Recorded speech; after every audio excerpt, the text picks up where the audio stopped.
I spent 30 years as a pharmacist, so I know exactly what poison smells like. That knowledge saved my life twice in 8 weeks. The first time, someone blew up my garage while I slept.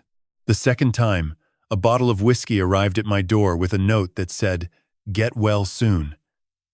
My own daughter-in-law sent both. And my son knew. He knew. And he said nothing. Because she owned his darkest secret. But I need to start from the beginning. From the night, everything changed. January 15th, 2025, 1:45 in the morning. I woke up to a sound I had never heard before and hoped to never hear again. It was not a bang exactly. It was deeper than that. A concussion, a pressure wave that shook the walls of my bedroom and rattled the windows in their frames. The kind of sound you feel in your chest before your ears even register it. I sat up in bed, disoriented. For a moment, I thought I was dreaming. Then the second sound came.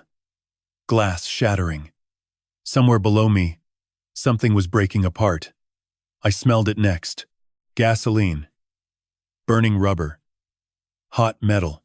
The smell hit me like a wall, acrid and chemical, flooding up through the floor vents. I swung my legs off the bed and stood.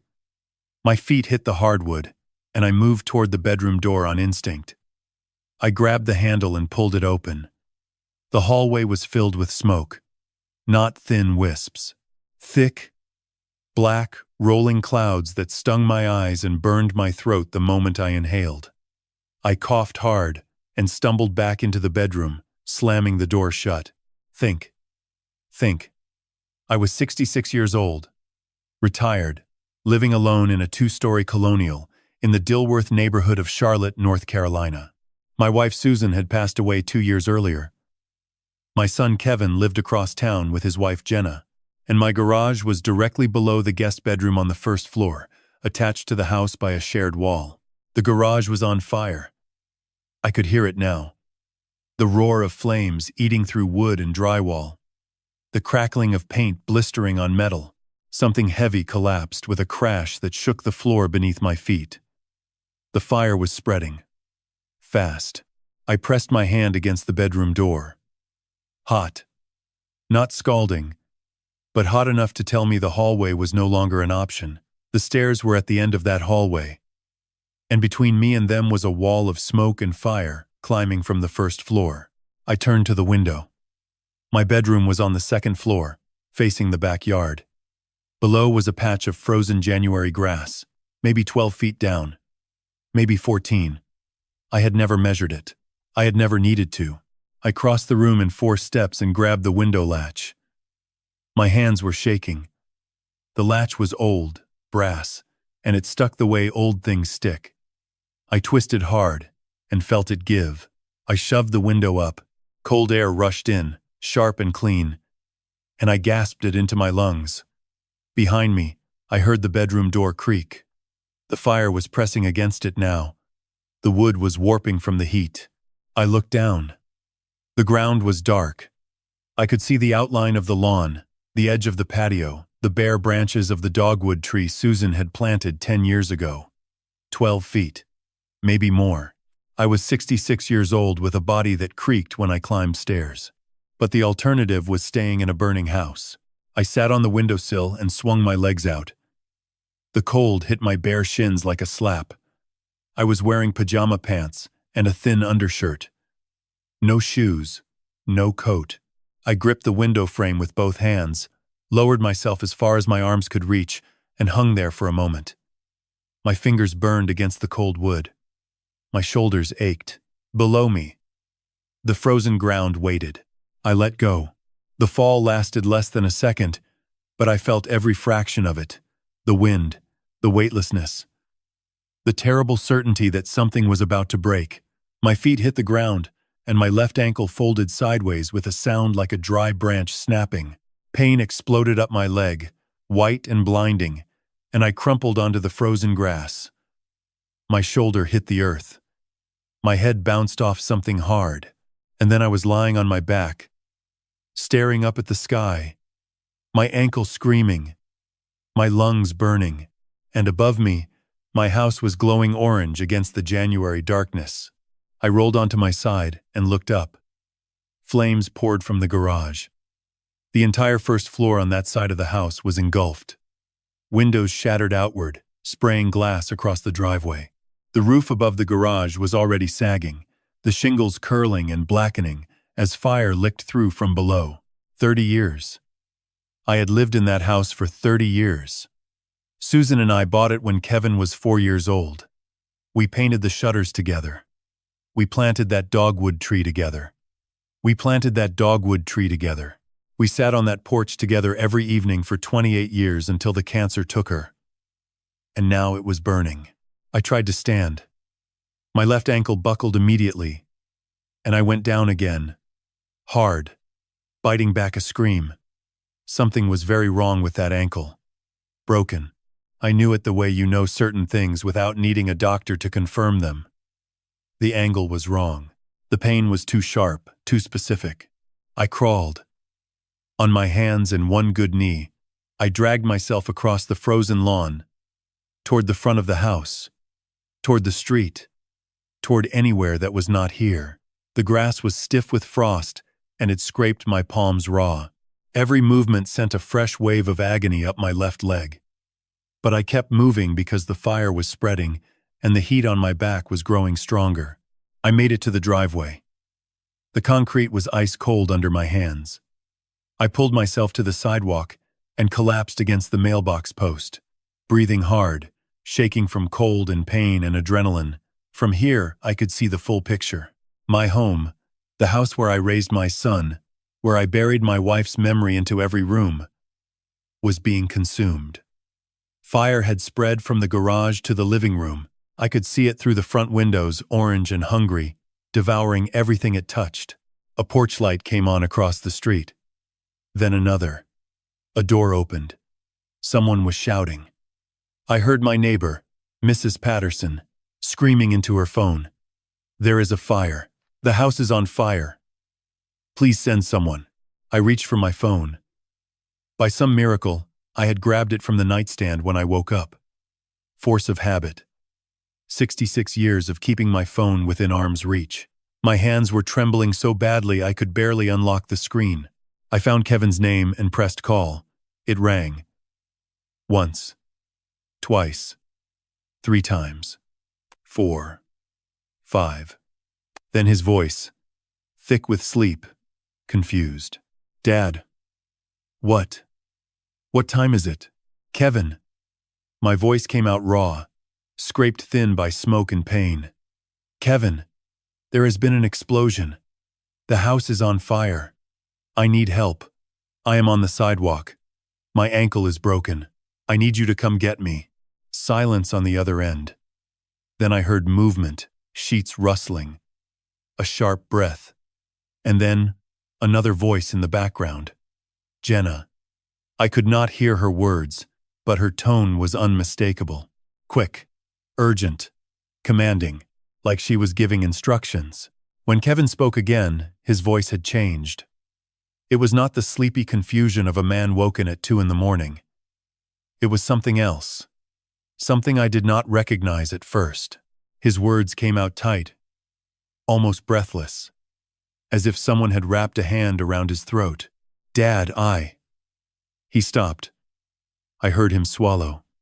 Dad, I cannot get involved. Please, do not call me again. The words did not make sense. I held the phone away from my face and stared at the screen, as if looking at it might change what I had just heard. My house was burning behind me. My ankle was shattered. I was lying on a frozen sidewalk in my pajamas at 2 a.m, and my only son had just told me not to call him. Kevin, please. I just need a ride to the hospital. I just need. The line went dead. I sat there holding my phone, the screen still glowing with the call duration. 43 seconds. That was how long my son had given me. 43 seconds. To beg for help, before he cut me off. Around me, the night was filling with sound. Sirens in the distance, growing louder. Mrs. Patterson's voice, still talking to the emergency dispatcher.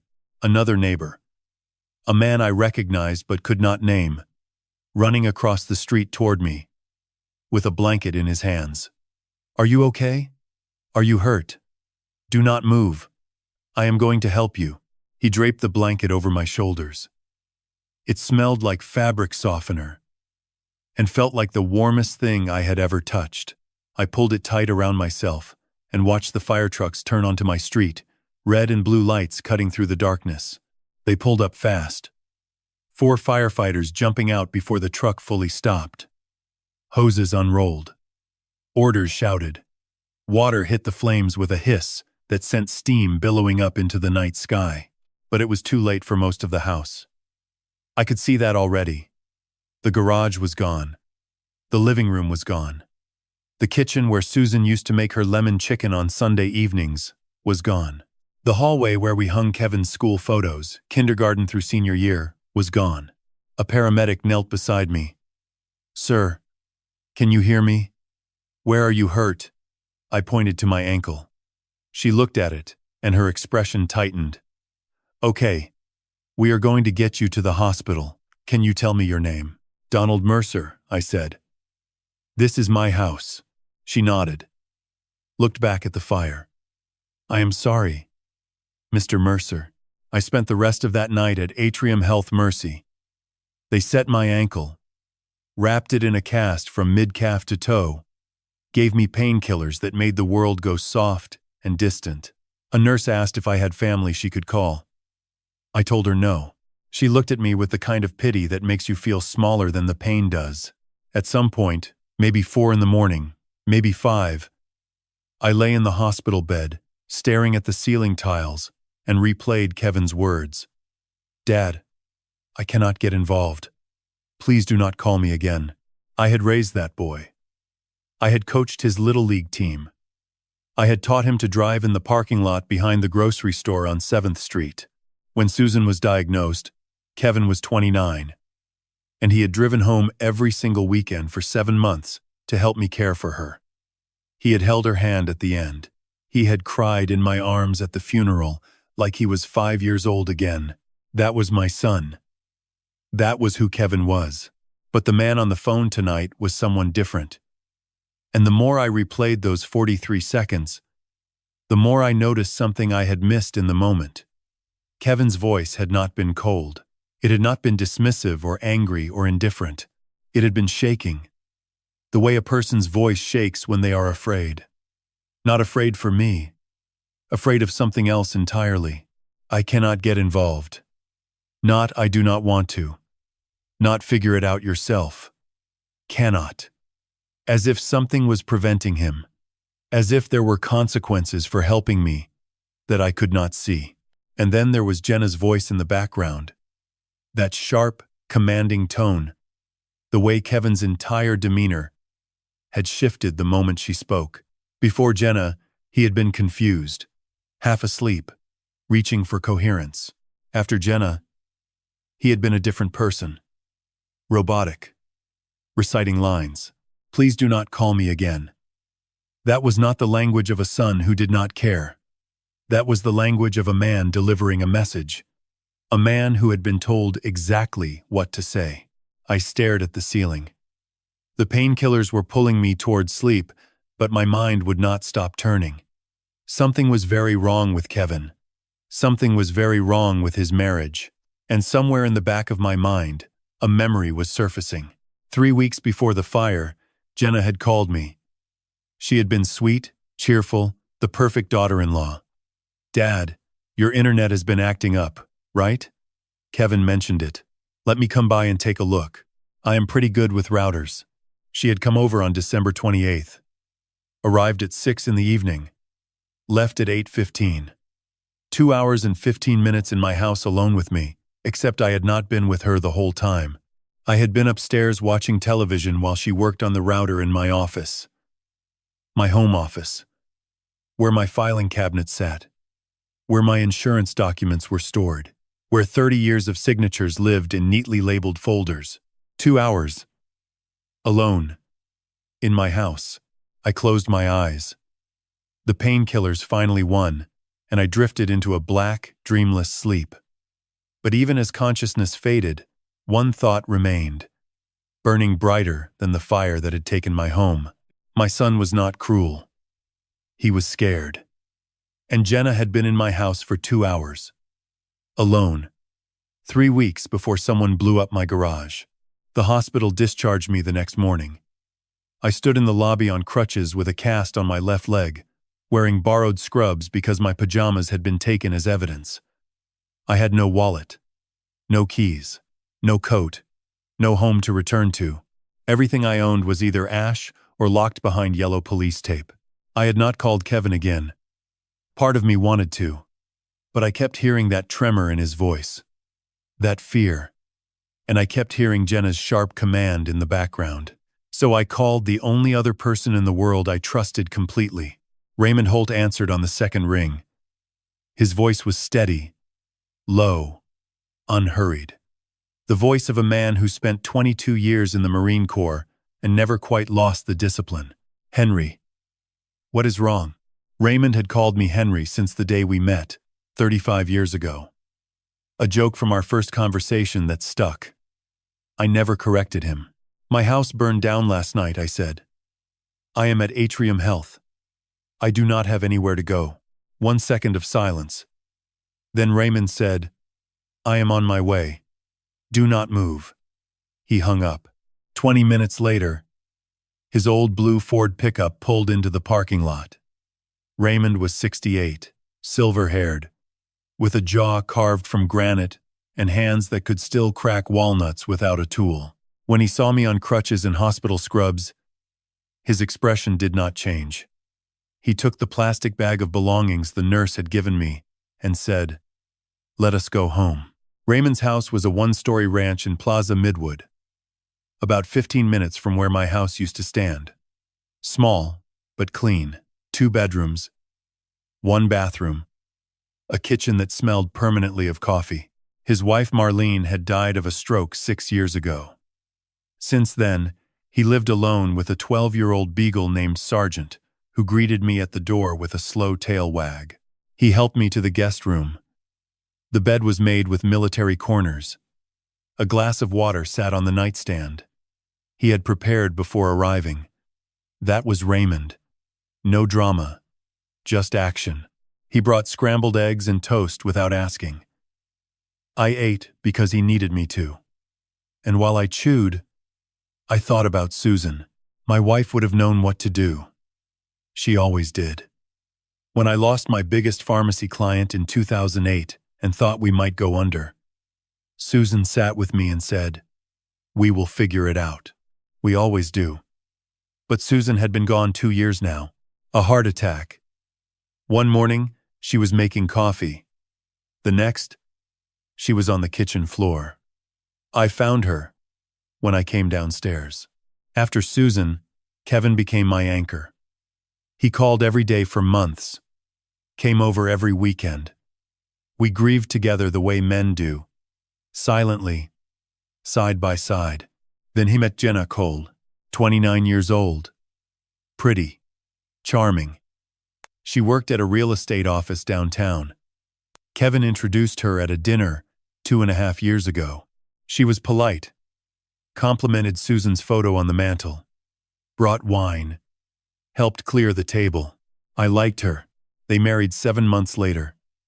City Hall. I wrote them a check for $15,000. Jenna hugged me and said, Thank you, Dad. You are too generous. But after the wedding, things shifted.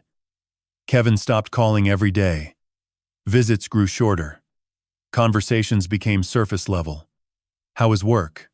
Fine. Is everything okay? Yeah, Dad, just busy. I told myself it was normal. Newlyweds need space. But there was something in Kevin's eyes when I did see him. A tightness. A guardedness. He smiled, but the smiles did not reach his eyes. He laughed, but the laughter sounded hollow, and Jenna was always there. Every dinner. Every visit. Every phone call. She never left Kevin alone with me. When I asked him something personal, she answered for him. When I suggested lunch, just the two of us, she said, That week is crazy. Maybe next month. I let it go. I did not want to be the difficult father-in-law. I did not want to be the lonely widower who could not let go. Raymond sat in the chair by the window while I ate. He did not push. He waited. That was his way. Finally, I set the fork down. Kevin did not come, I said. I figured. Raymond replied. He refused to help. Said he could not get involved. His voice was shaking. Raymond. Not angry. Scared. Like someone was standing over him, telling him what to say. Raymond leaned forward, elbows on his knees. What are you thinking, Henry? I looked at him. 3 weeks ago, Jenna came to my house alone. Said she was fixing my internet. She was there for over 2 hours. In my office, where I keep everything. Insurance, will, financial records. All of it in one filing cabinet. Raymond was quiet for a moment. And now your house explodes. And your son sounds like a hostage. Yes, he studied me. You think she did something? I do not know yet, I said. But something is very wrong. And I think Kevin is trapped in the middle of it. Raymond nodded slowly. Then he said something I will never forget. He said, "Then we find out. And we get your boy back." The knock came the following morning at 9:15. Raymond answered the door while I sat at the kitchen table with my cast propped on a chair, nursing a cup of black coffee that had gone cold in my hands. I heard a woman's voice, calm and professional, asking for Donald Mercer. Raymond led her into the kitchen. She was in her late 30s, tall, with dark hair pulled into a low bun and sharp brown eyes that seemed to register everything at once. She wore a charcoal blazer over a white blouse, and a gold badge hung from a chain around her neck. She carried a tablet in one hand and extended the other toward me.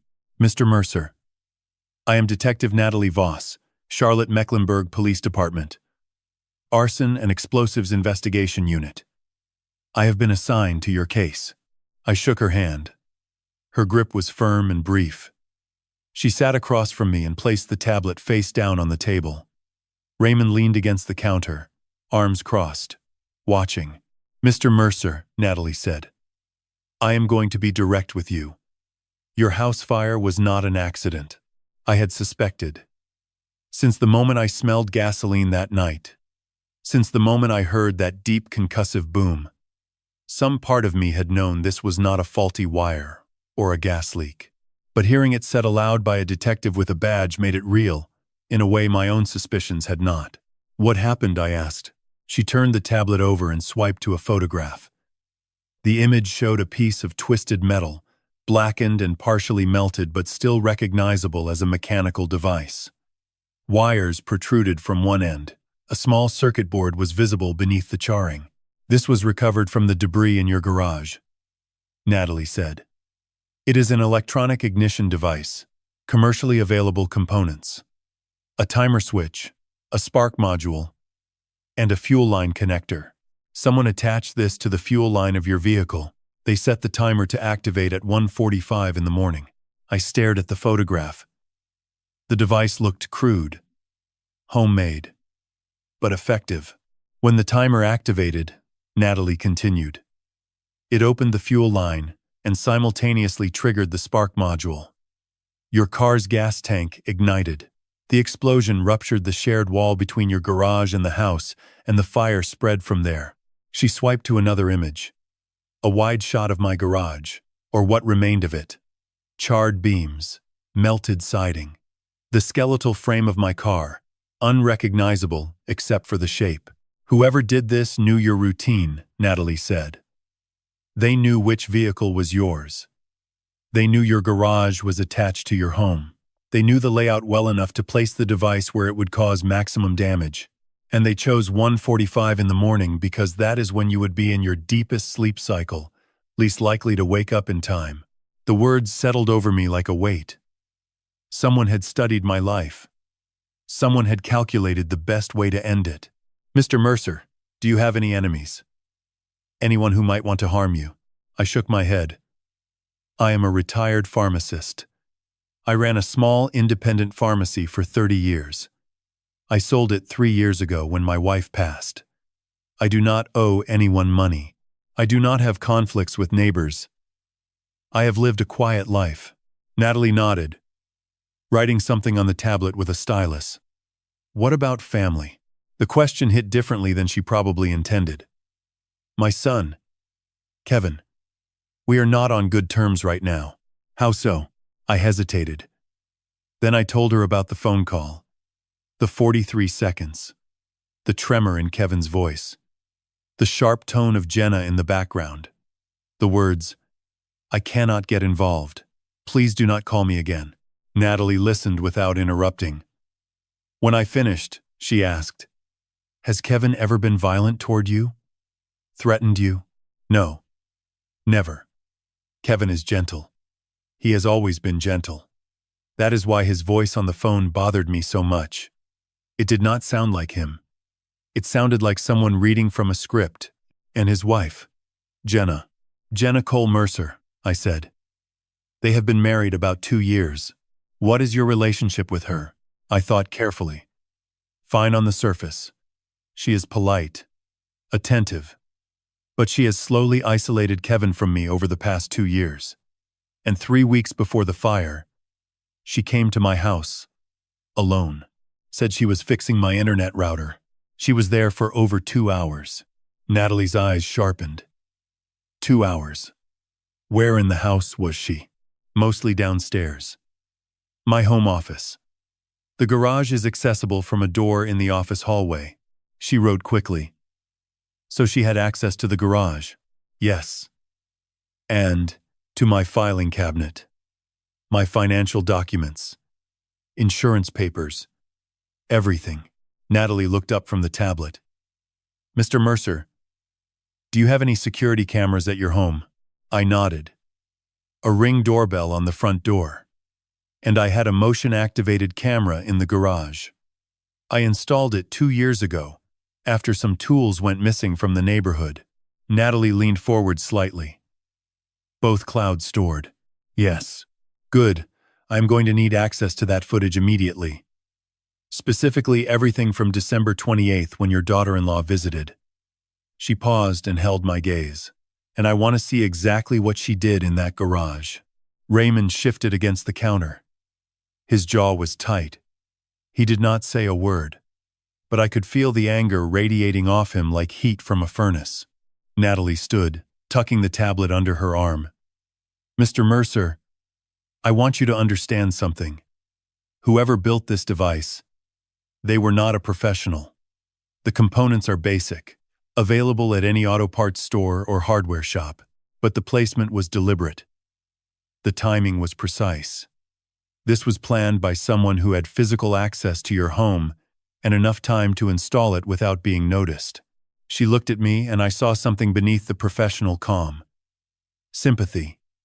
The same look the paramedic had given me on the sidewalk. I am going to find out who did this, she said. And I am going to find out why. In the meantime, stay here. Stay safe. And do not contact your son or his wife until I tell you otherwise.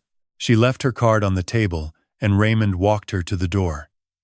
I sat alone in the kitchen, listening to their muffled voices in the hallway. Then the front door closed and Raymond returned. He picked up Natalie's card, looked at it, set it back down. Then he looked at me. She thinks it is, Jenna, he said. She did not say that. She did not have to. Raymond pulled out a chair and sat. Henry, that woman came into your house, went into your garage, and 3 weeks later your car explodes at 2 a.m. He leaned forward. That is not a coincidence. I know, I said quietly. I know it is not. 4 days after the fire, on a Tuesday morning my phone rang while I was sitting at Raymond's kitchen table staring at nothing. The screen showed a number I did not recognize. I almost let it go to voicemail. Then I saw the area code and the prefix matched the one on my insurance policy. The policy I had kept in that filing cabinet for over 20 years. I answered, Mr. Mercer, this is Andrea Powell. I am a claims investigator with Southeastern Mutual Life Insurance. I am calling regarding your policy. Number 774-9218. I straightened in my chair. Yes, that is mine. First, I am very sorry about what happened to your home. I understand this must be an incredibly difficult time. Her voice was professional, but not cold. Practiced empathy, the kind you develop after making hundreds of these calls. Thank you, I said. Mr. Mercer, I need to discuss something with you regarding your policy. Something that came up during our routine review after your claim was flagged. My stomach tightened. Flagged? Yes. Because the fire has been classified as arson by the Charlotte-Mecklenburg Police Department, our claims process requires additional scrutiny. And during that review, I found something unusual. She paused. I waited. Your life insurance beneficiary was changed on December 20th of last year. Approximately 3.5 weeks before the fire. I blinked. I did not change anything. According to our records, a form was submitted on that date, requesting a full beneficiary redesignation. Originally, your policy listed your estate as the primary beneficiary. On December 20th, someone submitted paperwork changing it to your son, Kevin Mercer, directly to him. Not through your estate. The kitchen seemed to shrink around me. I gripped the edge of the table with my free hand. I never signed that form, I said. I never even saw it. Andrea was quiet for a moment. Then she said carefully, Mr. Mercer, we have a copy of the form on file. It bears your signature. I am looking at it right now. That is impossible. I understand your concern. That is precisely why I am calling. Because when I examined the signature more closely, I noticed some irregularities. What kind of irregularities? Hesitation marks, she said. When someone signs their own name, the pen moves quickly and naturally. Muscle memory. But this signature shows tiny breaks in the flow, micro pauses where the pen lifted and repositioned. It is subtle. Most people would never notice. But I have reviewed thousands of signatures in this job, and this one does not feel right. I could not breathe. Someone had practiced writing my name. Someone had studied my handwriting closely enough to reproduce it on an official document. Mr. Mercer, Andrea continued, if you did not sign this form, then someone forged your signature and fraudulently changed your beneficiary. That is a federal crime. How much? I asked. My voice sounded far away. How much is the policy worth? $250,000. The number hung in the air. If you had died in that fire, Andrea said slowly, that money would have gone directly to Kevin, not to your estate, not divided according to your will, directly and immediately to your son. Raymond had been standing in the doorway. I did not know how long he had been there. His face was hard, his arms crossed tight against his chest. He had heard enough. Someone forged my signature, I said to Andrea. Changed the beneficiary 3 weeks before my house was set on fire. Someone who had access to my personal documents. Someone who could study my handwriting. Yes, Andrea said. That is the implication. I am filing a formal fraud report with our investigation unit, and I strongly recommend you share this information with the detective handling your arson case. I will, I said. Thank you. One more thing, Mr. Mercer. The form was submitted by mail. Physical mail. But the return address listed on the envelope was your home address. Whoever sent it wanted it to look like it came from you. I thanked her again and hung up. The phone felt heavy in my hand. I set it on the table and stared at it. Raymond crossed the kitchen and sat down across from me. How much? He asked. $250,000. He exhaled through his nose. And Kevin is the beneficiary? Yes. Changed on December 20th, 8 days before Jenna came to your house to fix the Wi-Fi. I looked up at him. The timeline assembled itself in my mind with terrible clarity. December 20th. Someone mails a forged beneficiary form to the insurance company. changing the payout from my estate to Kevin directly. December 26th. Someone purchases components at an auto parts store. December 28th. Jenna arrives at my house alone, spends 2 hours and 15 minutes with access to my garage, my office, my entire life. January 15th. My garage explodes at 1:45 in the morning, but Kevin did not need money. He had a good job as a real estate agent, a nice apartment, a comfortable life. Why would he forge my signature? Why would he want $250,000 badly enough to risk everything, unless he did not? Unless someone else had done it. Someone who had been in my house 8 days after the form was mailed. Someone who had 2 hours alone with my filing cabinet, my old tax returns, my signed documents. Someone who could study every loop and curve of my handwriting until she could reproduce it convincingly enough to fool an insurance company.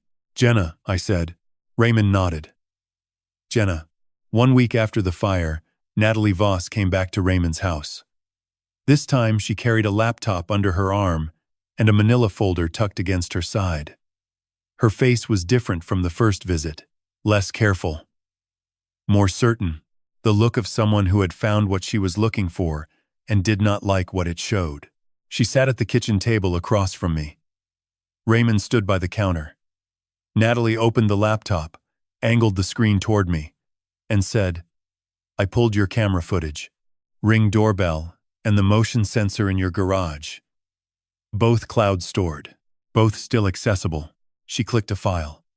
The screen showed my front door from the familiar angle of the Ring camera. Timestamp in the corner. December 28th, 2024. 6:02 in the evening. A silver Toyota pulled into my driveway. The driver's door opened, and Jenna stepped out. She was alone. No, Kevin. She wore a dark green jacket and jeans, and over her left shoulder she carried a large canvas tote bag. The bag looked heavy. She adjusted the strap twice as she walked toward my front door. Natalie paused the video. "That bag," she said. "Watch what happens when she leaves." She fast-forwarded. The timestamp blurred. 6:15, 6:30, 7, 7:30, 8, then 8:17. My front door opened. Jenna stepped out. She was still wearing the green jacket. She was smiling slightly. The way you smile when you have accomplished something. But her hands were empty. No bag. She left it inside. Natalie said quietly, "Whatever was in that bag stayed in your house." I remembered that evening. Jenna had arrived cheerful, said the router was acting up, that Kevin had mentioned my internet was slow. I had let her in without a second thought. She had gone to my office where the router was. I had gone upstairs to watch television. She had called up to me once, asking where the circuit breaker panel was. I told her. The panel was in the garage.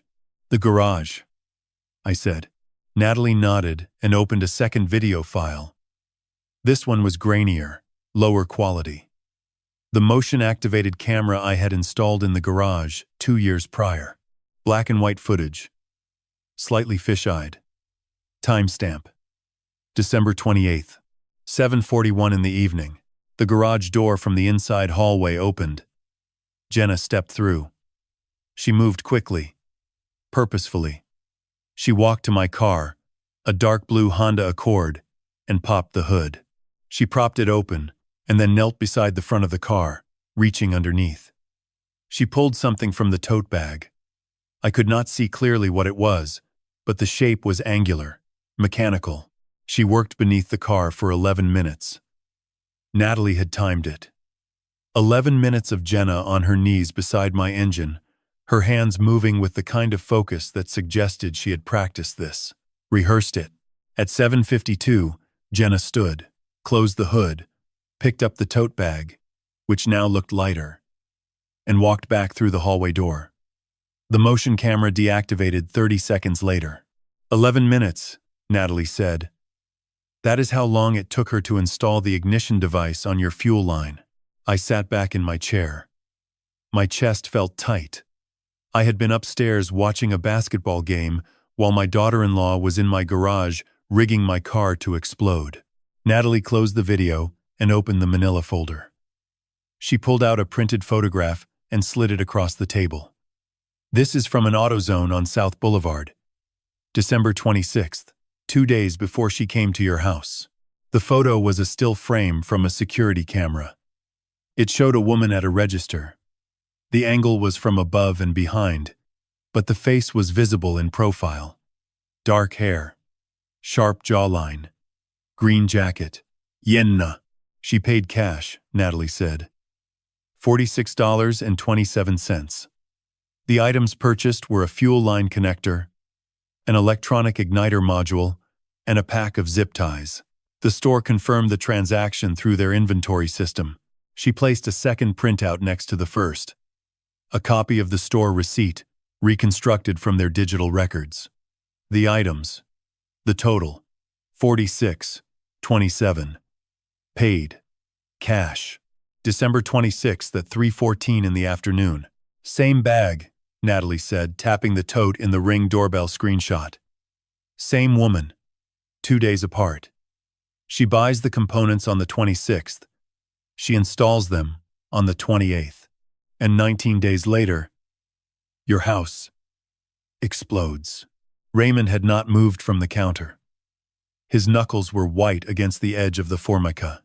That is enough for an arrest warrant, Natalie said. She gathered the printouts and straightened them. But I want more. I want to understand why. She looked at me. A woman with a decent life. Married. Employed. No criminal record. No history of violence. Why does she walk into her father-in-law's garage and install a device designed to end his life? There has to be something driving her, something bigger than what we can see. She was right. There was something bigger, something I did not yet know about. Something that would explain not just why Jenna wanted me dead, but why Kevin sounded so terrified on the phone. Why he could not get involved. Why he begged me not to call again. The answer was coming. And it was worse than either of us could have imagined. 10 days after the fire, on a Saturday afternoon, the doorbell rang at Raymond's house. I was alone. Raymond had gone to the hardware store to pick up a new deadbolt for the back door. He had become more cautious since Natalie's visit, checking the windows before bed, locking doors he used to leave open. He never said he was afraid. He just started doing things differently. That was his way of admitting it. I was on the couch with my cast propped on a pillow, reading a paperback I could not concentrate on. Sergeant lifted his head from his bed in the corner but did not bark. I reached for my crutches and made my way to the front door. Through the peephole, I saw no one, just the empty porch and the street beyond. I opened the door. On the welcome mat sat a brown cardboard box, about 12 inches square. No return address. My name was written on the top in neat block letters. Donald Mercer. Care of Raymond Holt. Whoever sent it knew where I was staying. I carried it inside, set it on the kitchen counter, and cut the tape with a steak knife. Inside, nestled in crumpled brown paper, was a bottle of Maker's Mark bourbon. The red wax seal was intact. Beside it lay a small white envelope. I opened the envelope and pulled out a handwritten card. The handwriting was neat, feminine, familiar. It read, "Get well soon, Dad. We are thinking of you. Love, Kevin and Jenna." I held the card for a long moment, reading it twice. Then I looked at the bottle. Maker's Mark. My brand. The one I kept on the shelf above the refrigerator in my old kitchen. The one I poured 2 fingers of on Friday evenings while I watched the news. Whoever sent this knew my habits, knew my preferences, knew exactly what I would reach for. Without thinking, I picked up the bottle and turned it in my hands. The glass was clean. The label was straight. The wax seal appeared untouched. Everything about it looked right. I cracked the seal, twisted the cap, brought the bottle to my nose out of habit, the same way I had done every Friday evening for years. The first thing I noticed was the bourbon itself. that warm caramel oakiness that Maker's Mark is known for. It smelled correct. Almost, but there was something underneath it. Something faint. So faint that most people would never detect it. A sweetness that did not belong. Not the sweetness of corn mash or vanilla extract from the barrel aging. This was different. Chemical. Clean. Like syrup without flavor. Like sugar dissolved in something that was not water. I pulled the bottle away from my nose and held it at arm's length. My heart was beating faster now. I brought it back slowly and inhaled again, deeper this time, isolating the layers the way 30 years behind a pharmacy counter had trained me to do. Identify. Separate. Classify. The base notes were correct. Bourbon. Ethanol. Oak tannins. But threaded through them, barely detectable, was a compound I had encountered exactly twice in my career. Once during my pharmacology training in graduate school, once when a customer brought in a bottle of automotive coolant her toddler had gotten into. Ethylene glycol. The word formed in my mind with the weight of a death sentence. Ethylene glycol. The primary ingredient in antifreeze. Colorless. Nearly odorless. And when mixed with a strong flavored alcohol like bourbon, almost completely undetectable by taste. The slight sweetness would blend perfectly with the natural sweetness of the whiskey. You would never know. I set the bottle down on the counter very carefully, as if it might detonate. My hands were trembling. I knew what ethylene glycol did to the human body. Every pharmacist did. You drink it. It tastes fine. Maybe slightly sweeter than expected, but nothing alarming. For the first few hours, you feel normal. Maybe a little dizzy, maybe slightly nauseous. You assume it is the alcohol. Then your kidneys begin to fail. The ethylene glycol metabolizes into oxalic acid, which forms crystals in your renal tubules. Your urine output drops. Your body cannot filter waste. Within 24 to 72 hours, without treatment, you are dead. Kidney failure. And on the death certificate, if no one thought to test for it, it would read acute renal failure.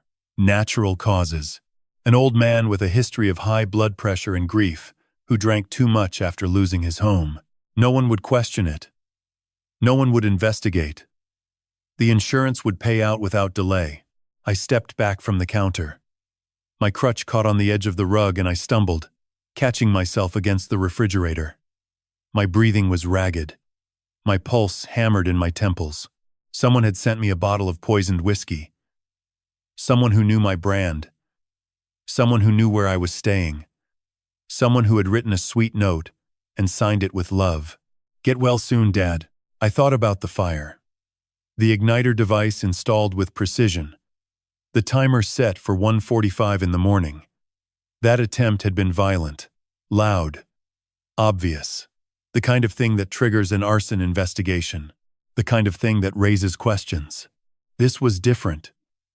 This was silent. Elegant.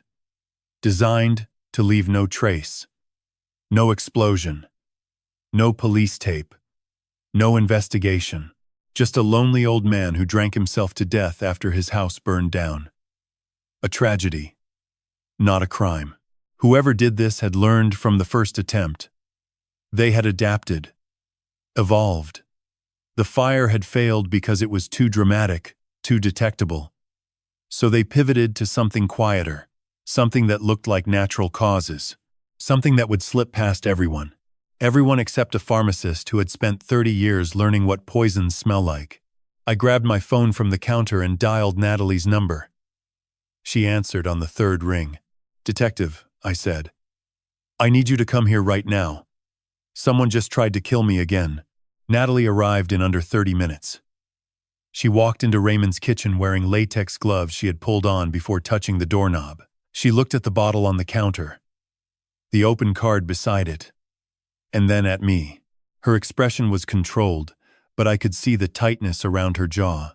"Do not touch anything else," she said. "Tell me what happened." "Exactly," I told her. "The doorbell. The box on the mat. No return address. My name in block letters. The bourbon inside. The card signed by Kevin and Jenna. And the smell. That faint chemical sweetness buried beneath the oak and caramel that no one without pharmaceutical training would ever detect. Natalie picked up the bottle carefully by the cap edge and held it to the light. She did not open it. She did not need to. She trusted me. "What do you think it is?" she asked. "Ethylene glycol," I said. "Antifreeze. The primary component in most commercial engine coolants. Colorless. Nearly odorless on its own. But it has a faint sweetness. You can taste it if you know what to look for. Most people do not." She set the bottle back down. "How certain are you?" I spent 30 years compounding medications. Identifying substances by sight, smell, and texture was part of my daily work. "I am certain enough to say I would not drink that bourbon for any amount of money." Natalie nodded. She pulled out her phone and made 2 calls. The first was to the crime lab. She requested priority processing. Possible ethylene glycol contamination in an alcoholic beverage, connected to an active attempted murder investigation. The second call was to her precinct. She asked for a patrol unit to come collect the box, the card, and the bottle as evidence. While we waited, she sat across from me with her notebook open. "Walk me through it," she said. "What would have happened if you had drunk this?" I folded my hands on the table to keep them from shaking. "The first few hours, nothing noticeable. You might feel slightly intoxicated, maybe a little dizzy. You would assume it was the bourbon. By the time symptoms appear, 6 to 12 hours later, the damage is already done. The ethylene glycol breaks down in your liver into glycolic acid and oxalic acid. The oxalic acid forms calcium oxalate crystals that accumulate in your kidneys. Your kidney function deteriorates rapidly. Within 24 to 72 hours, without aggressive medical intervention, you experience complete renal failure. And on a death certificate, Natalie said, acute kidney failure.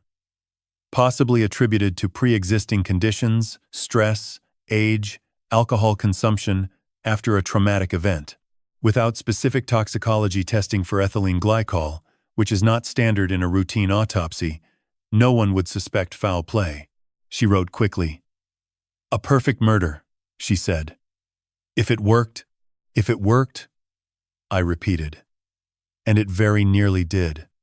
If I had not spent 30 years training my nose to identify chemical compounds, if I had been a teacher or an engineer or a truck driver, if I had simply poured 2 fingers of bourbon into a glass the way I did every Friday evening and taken a sip without thinking, I would be dead within 3 days, and no one would have questioned it.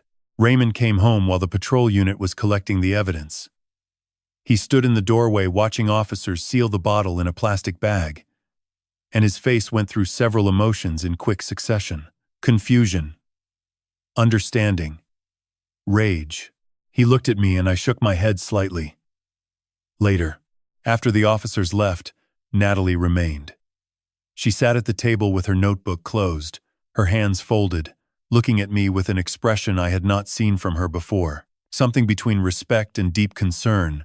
"Mr. Mercer," she said, "I want you to understand the significance of what just happened. Someone tried to kill you twice in 10 days. The first attempt was loud, explosive. It drew attention. It triggered an investigation. It failed because you happened to be in the right part of the house at the right moment. The second attempt was the opposite. Silent, invisible, designed to look like a natural death. No investigation, no suspicion, a clean payout on the insurance policy." She leaned forward. "That progression tells me something important about the person behind this. They are intelligent, they learn from mistakes, they adapt quickly. The fire did not work, so they pivoted to something undetectable within days. That level of strategic thinking is not typical of a desperate amateur." "What are you saying?" I asked. "I am saying that I do not think Jenna is just a woman who got in over her head. Someone who panics and sets a fire is one thing. Someone who fails, recalibrates, and deploys a sophisticated poisoning method within 10 days is something else entirely." She paused. I am going to dig deeper into her background. Before she married your son. Before she was Jenna Mercer. I want to know who Jenna Cole really is. Where she came from. What she has done before. Raymond spoke for the first time. You think she has done this before? Natalie looked at him. I think it is possible. The sophistication of the second attempt. The speed of adaptation. The calm precision. These are not the hallmarks of someone acting for the first time.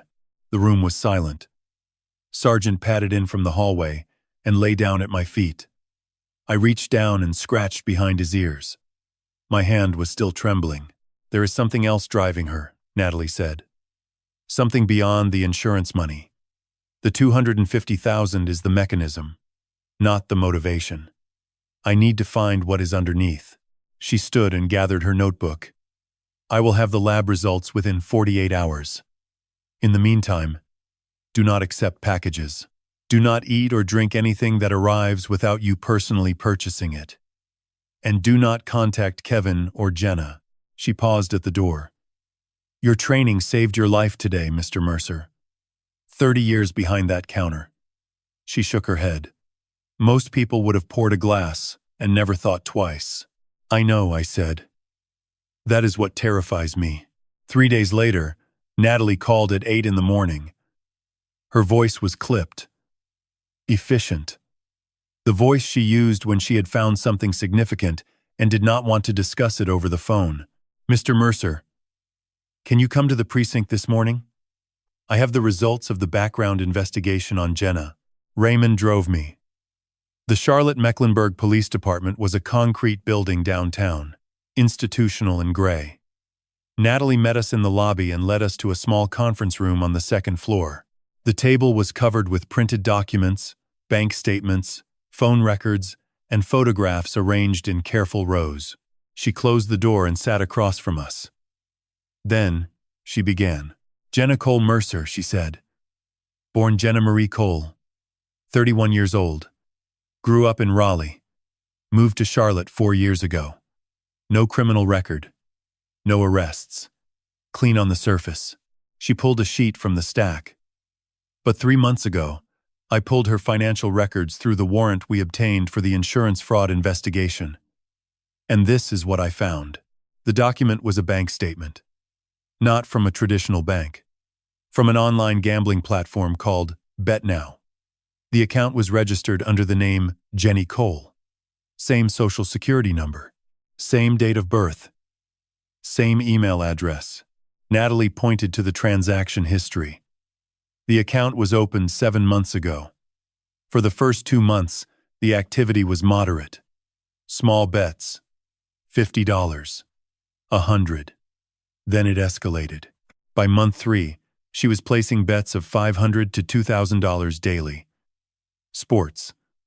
Online poker. Slots. The losses mounted quickly. She slid a summary page across the table. Total losses over 6 months. $89,000. Raymond exhaled sharply. 89,000. Natalie nodded. But it gets worse. At some point around month 4, when her personal funds ran out, Jenna began borrowing. Not from banks, from private lenders connected to an illegal gambling operation. She placed another document on the table.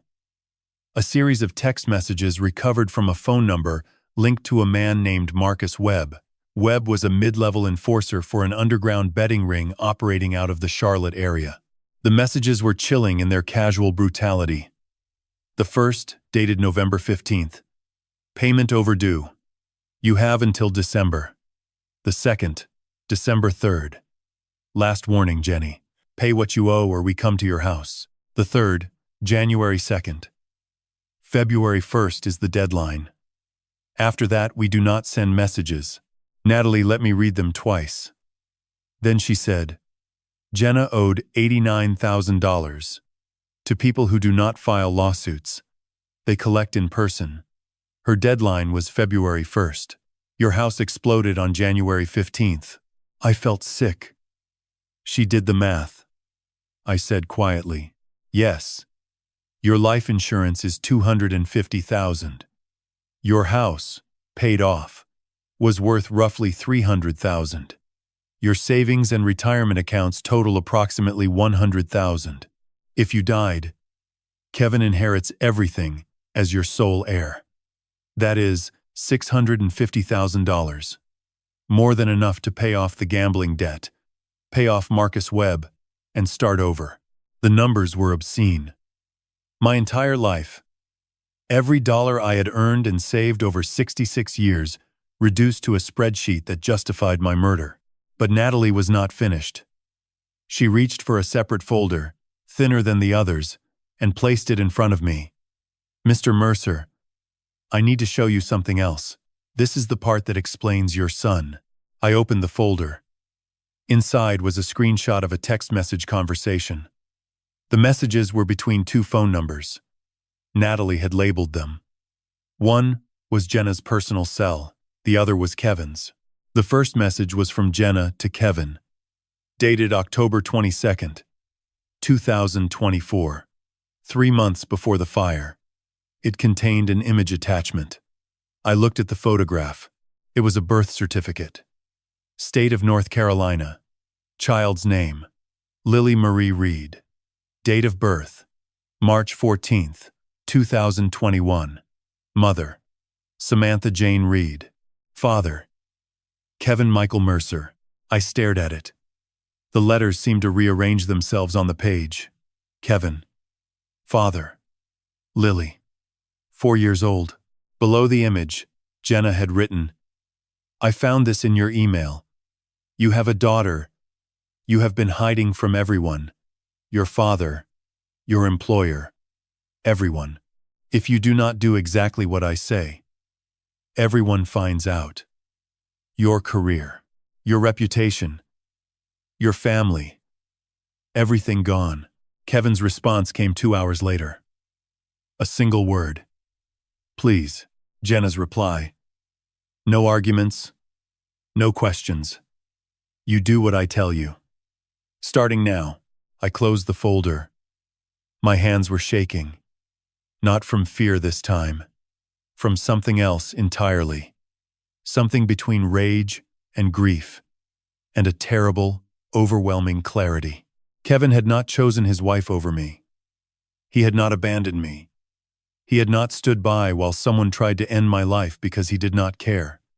He had been blackmailed, trapped, terrorized by the woman he married into doing nothing while she tried to murder his father. I cannot get involved. Please do not call me again.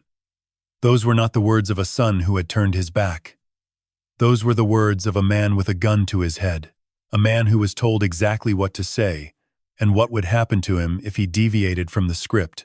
Natalie watched me carefully. "Mr. Mercer," she said gently, "Kevin is not a suspect. He is a victim." The evidence shows Jenna discovered Lily's existence 3 months ago and used that information to control him completely. She forced him to sign the beneficiary change. She ordered him to distance himself from you. She told him to refuse your calls. He complied because he believed she would destroy his life if he did not. I looked down at the birth certificate again. Lily Marie Reed. Born March 2021. 4 years old. My granddaughter. I had a granddaughter I had never met. A little girl with my blood running through her veins, living 25 minutes from where I sat. And my son had hidden her from me. Not out of shame, not out of cruelty, but because a woman with $89,000 in gambling debt had found his secret and turned it into a weapon. I closed my eyes. I thought about Kevin's voice on the phone that night. The trembling, the fear, the desperate plea. "Please, do not call me again." He had been trying to protect me. In his own terrified, helpless way, he had been trying to keep me away from Jenna. Away from the danger. My boy. My son. Trapped. And scared. And alone. I opened my eyes. "I need to see him," I said. Natalie arranged it. She contacted Kevin through official channels, assured him he was not under arrest, and asked him to come to Raymond's house the following evening. She told him his father wanted to talk. She told him it was safe. He arrived at 7:15 on a Tuesday night. I heard the car pull into the driveway, then nothing for almost 2 minutes. He sat in the car, engine off, not moving. Raymond was in the kitchen making coffee he did not need. Sergeant was asleep in the hallway.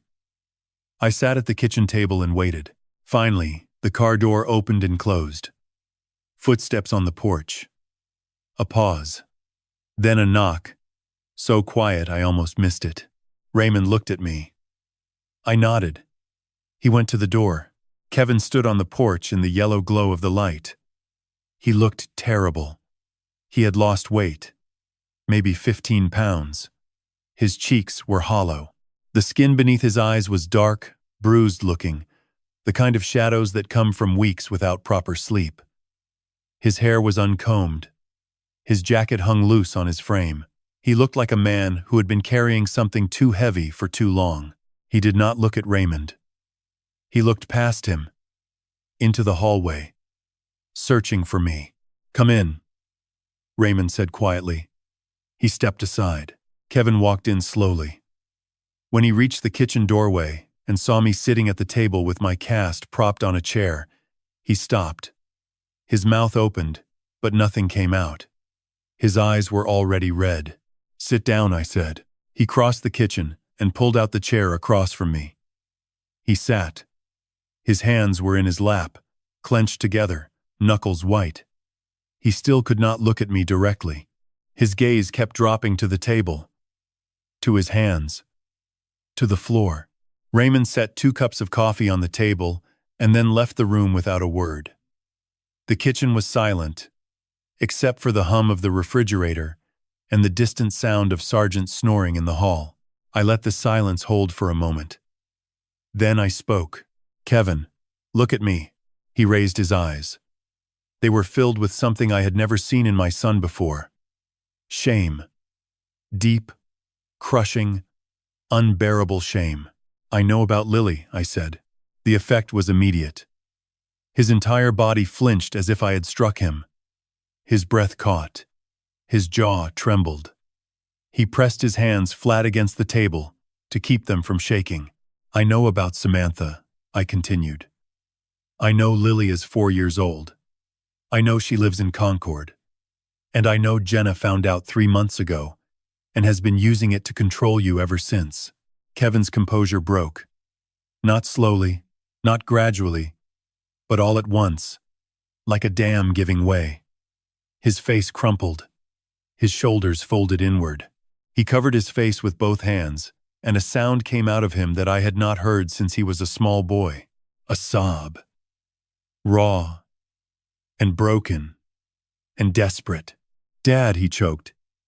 "Dad, I am so sorry." I let him cry. I did not interrupt. I did not rush him. I sat there and waited. The way Raymond waited for me. The way Susan would have waited. After a long time, Kevin lowered his hands. His face was wet, his eyes swollen. He took a shuddering breath and started talking. "Samantha and I were together before Jenna," he said. His voice was hoarse. 5 years ago. It was brief. We broke up before I knew she was pregnant. She did not tell me until Lily was almost a year old. By then I was already with Jenna. He wiped his face with the back of his hand. "I wanted to tell you. Every day I wanted to tell you. But I was scared. Scared you would be disappointed. Scared of what it would mean for my career. My reputation. I was a coward." "So you kept it secret," I said. "Yes. I have been seeing Lily on weekends when Jenna thinks I am at the gym. Samantha and I are not together. We just co-parent. It has worked. Until Jenna found the emails." He swallowed hard. "She went through my phone in October. Found messages between me and Samantha. Photos of Lily. The birth certificate I had saved in my cloud storage. She confronted me that night and told me if I did not do exactly what she said, she would tell everyone. You, my boss, posted online. She said she would make sure I lost everything." "What did she make you do?" I asked. Kevin's hands were shaking again. She made me sign the insurance form, the beneficiary change. She told me it was just paperwork, that it did not matter. She said if I asked questions, she would send the birth certificate to your email that same night. He looked at me with devastation in his eyes. I did not know about the fire, Dad. I swear to God. I did not know she was going to do that. She told me she was handling something, that I needed to stay out of it.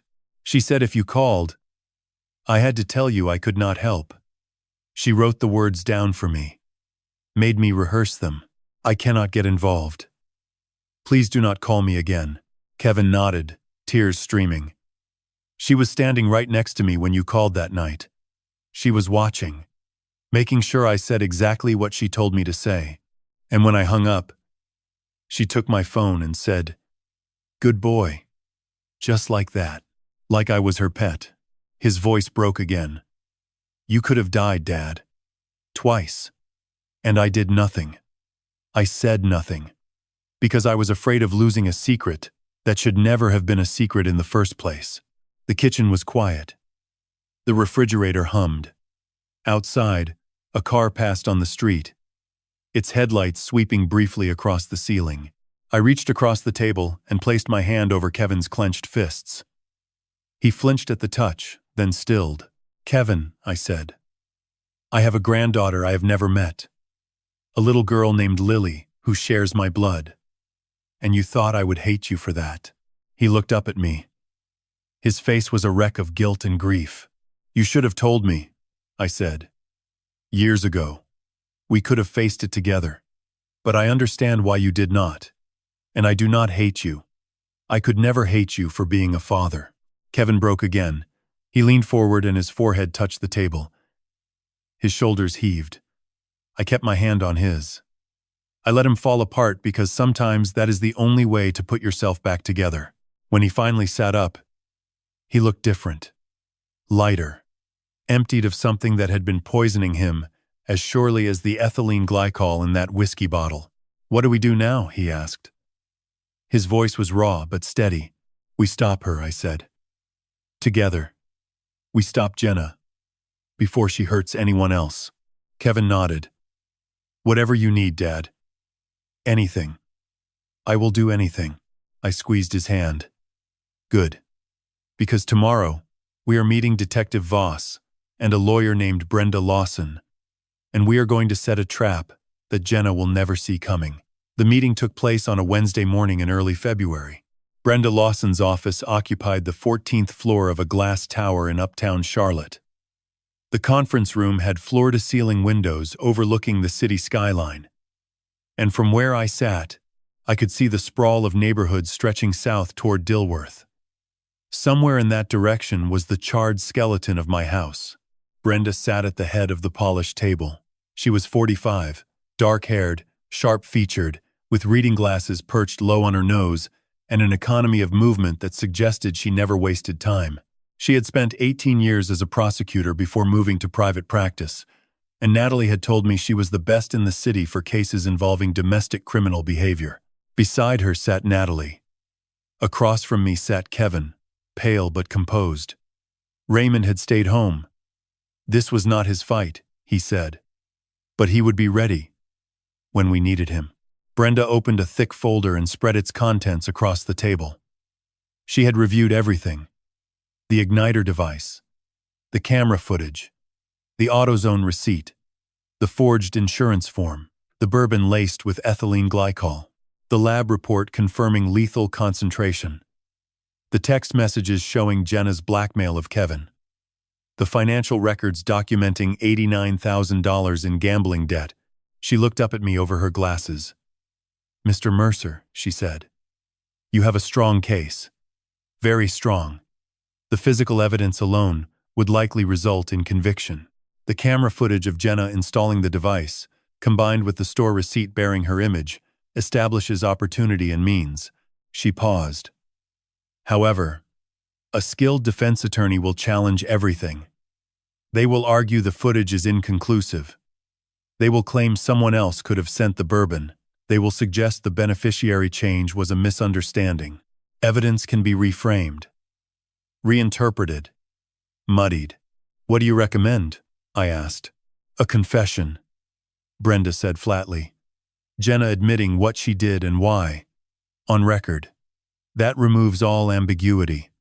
A jury hears a confession, and the case is over. Natalie leaned forward. Which brings us to the plan. She pulled a diagram from her folder. A floor plan of a hospital room. She placed it in the center of the table.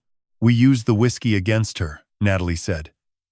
Jenna sent you ethylene glycol, designed to cause kidney failure. If it had worked, you would be in the hospital right now, with failing organs. Dying, so we give her exactly what she expects. I looked at the diagram.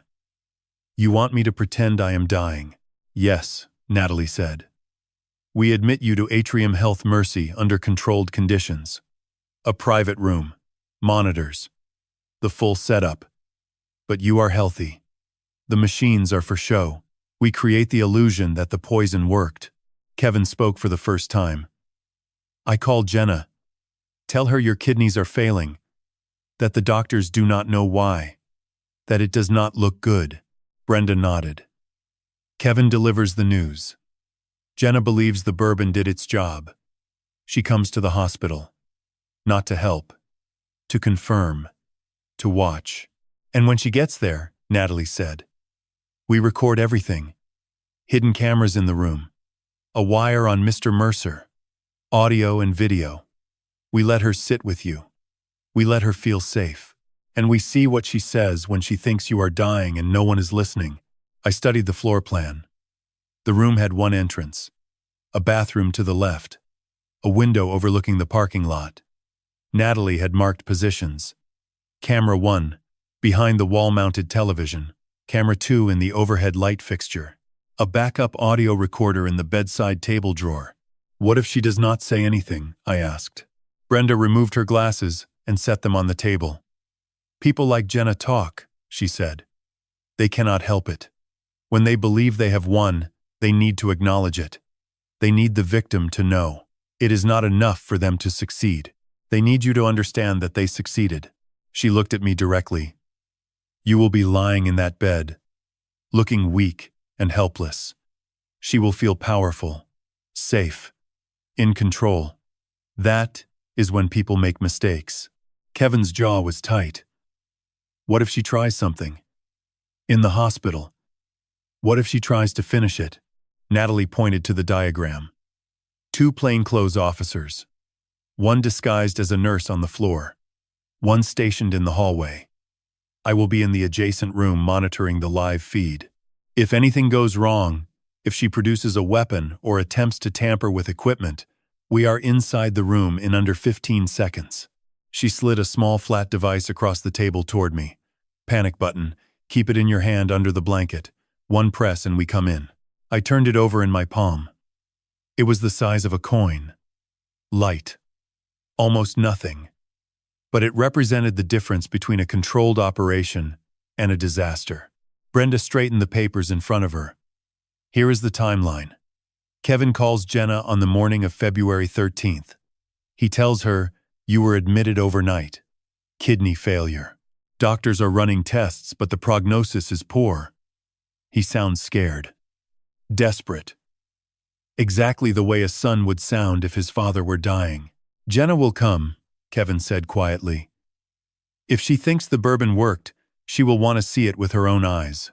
Good, Brenda said. We need her there before 7 in the evening.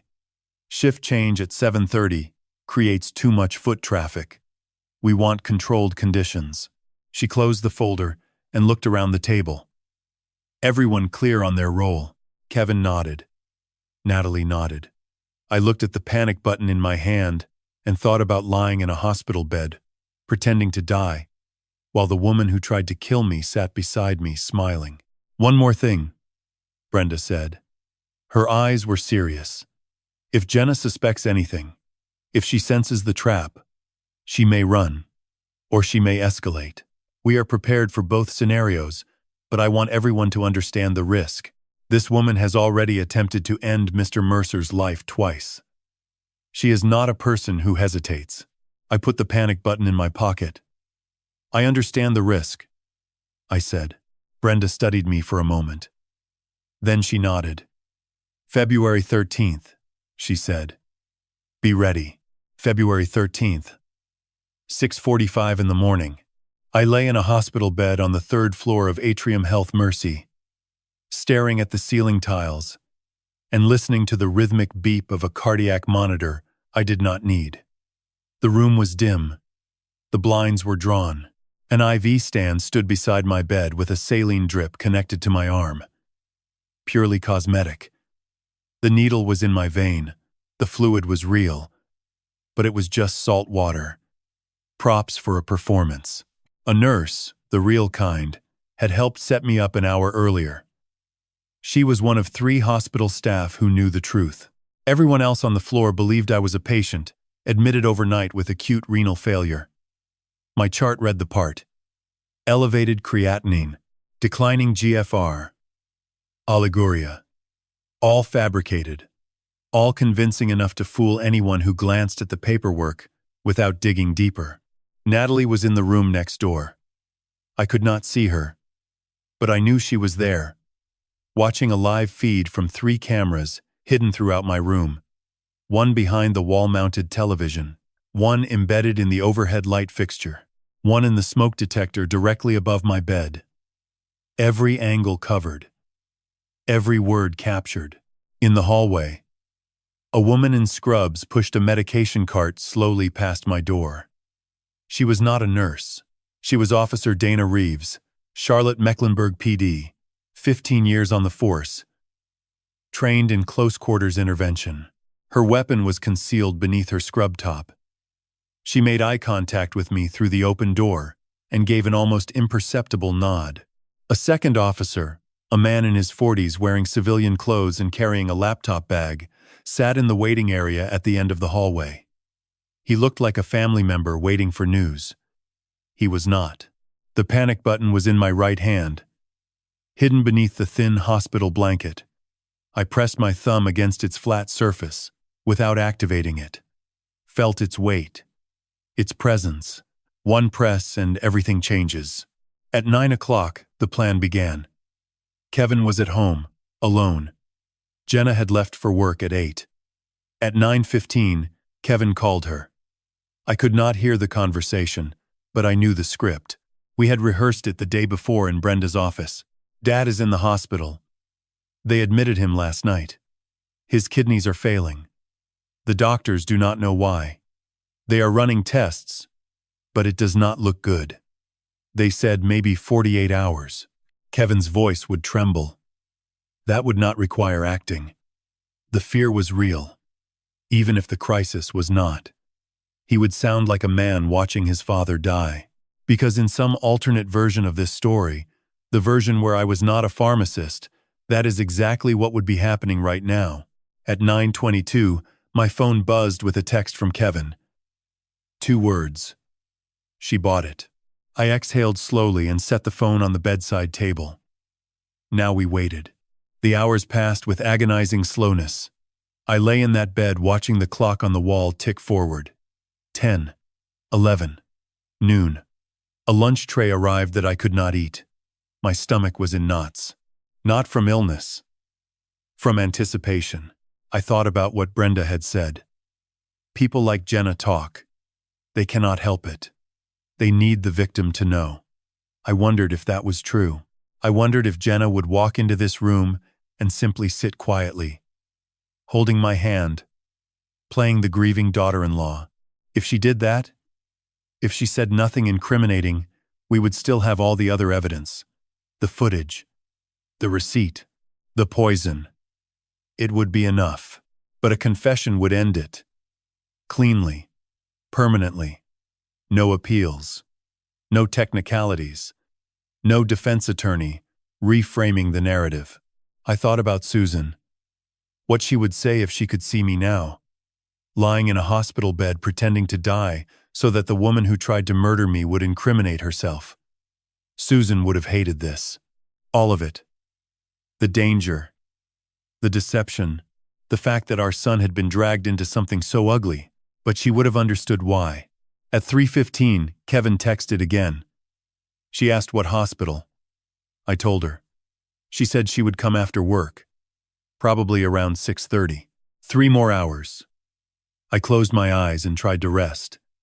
Sleep was impossible. Every sound in the hallway made my pulse jump.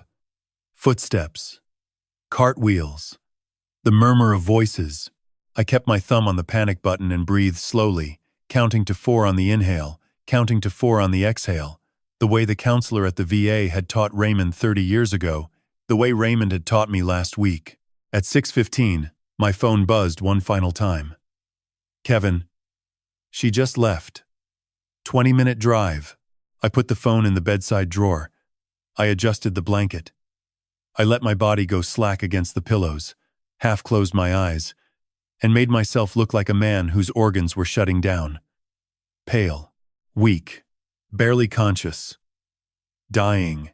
At 6:32, I heard footsteps in the hallway, lighter than the officers. Deliberate. The click of low heels on linoleum. They stopped outside my door. A knock. Soft, almost gentle. The door opened.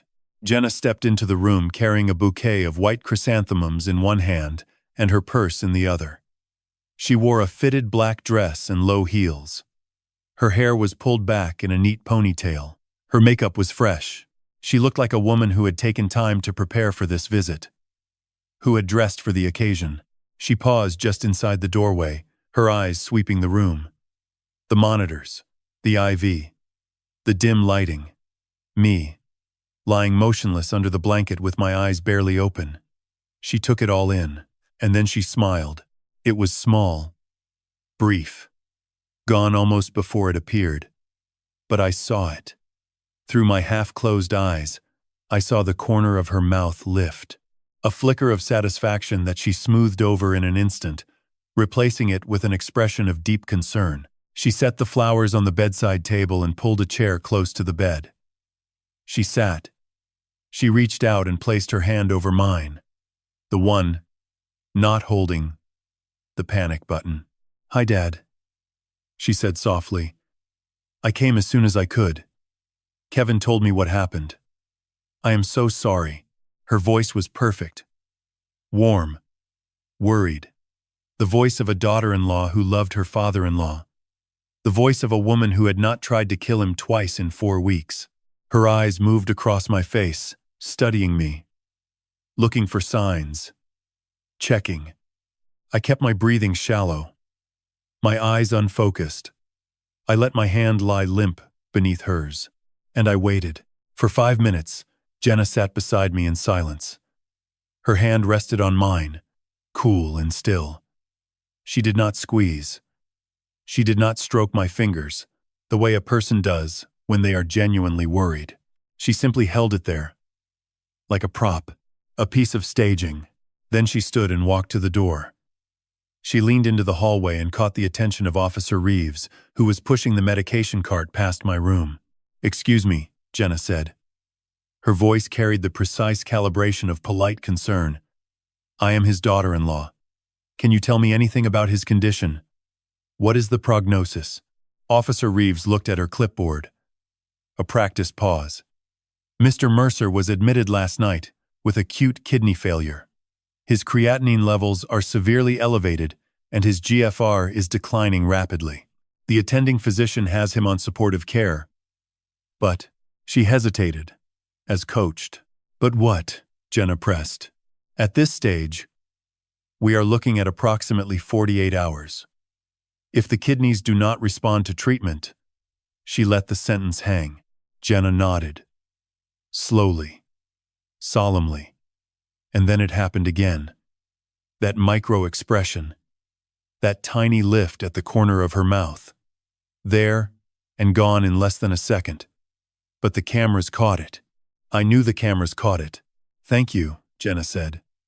She turned and walked back into my room, closing the door behind her. She sat in the chair again, crossed her legs, adjusted her dress, and then she looked at me with an expression that was perfectly composed, perfectly performed. "Oh, Dad," she said softly. "I am so sorry this is happening to you. After everything with the fire, losing the house, and now this." She shook her head. Life is so unfair sometimes. I kept my breathing shallow, my eyes half-lidded. I let a small groan escape my lips, as if speaking required enormous effort. Jenna, I whispered. My voice was a rasp, barely audible. She leaned closer. I am here, Dad. I am right here. What happened? I breathed. Why am I? My kidneys. The doctors are not sure yet, she said. They are still running tests. But you are going to be okay. She smiled. That warm, caring smile. I am going to make sure of it. I let my head roll slightly on the pillow. The insurance, I murmured. Someone changed. The beneficiary.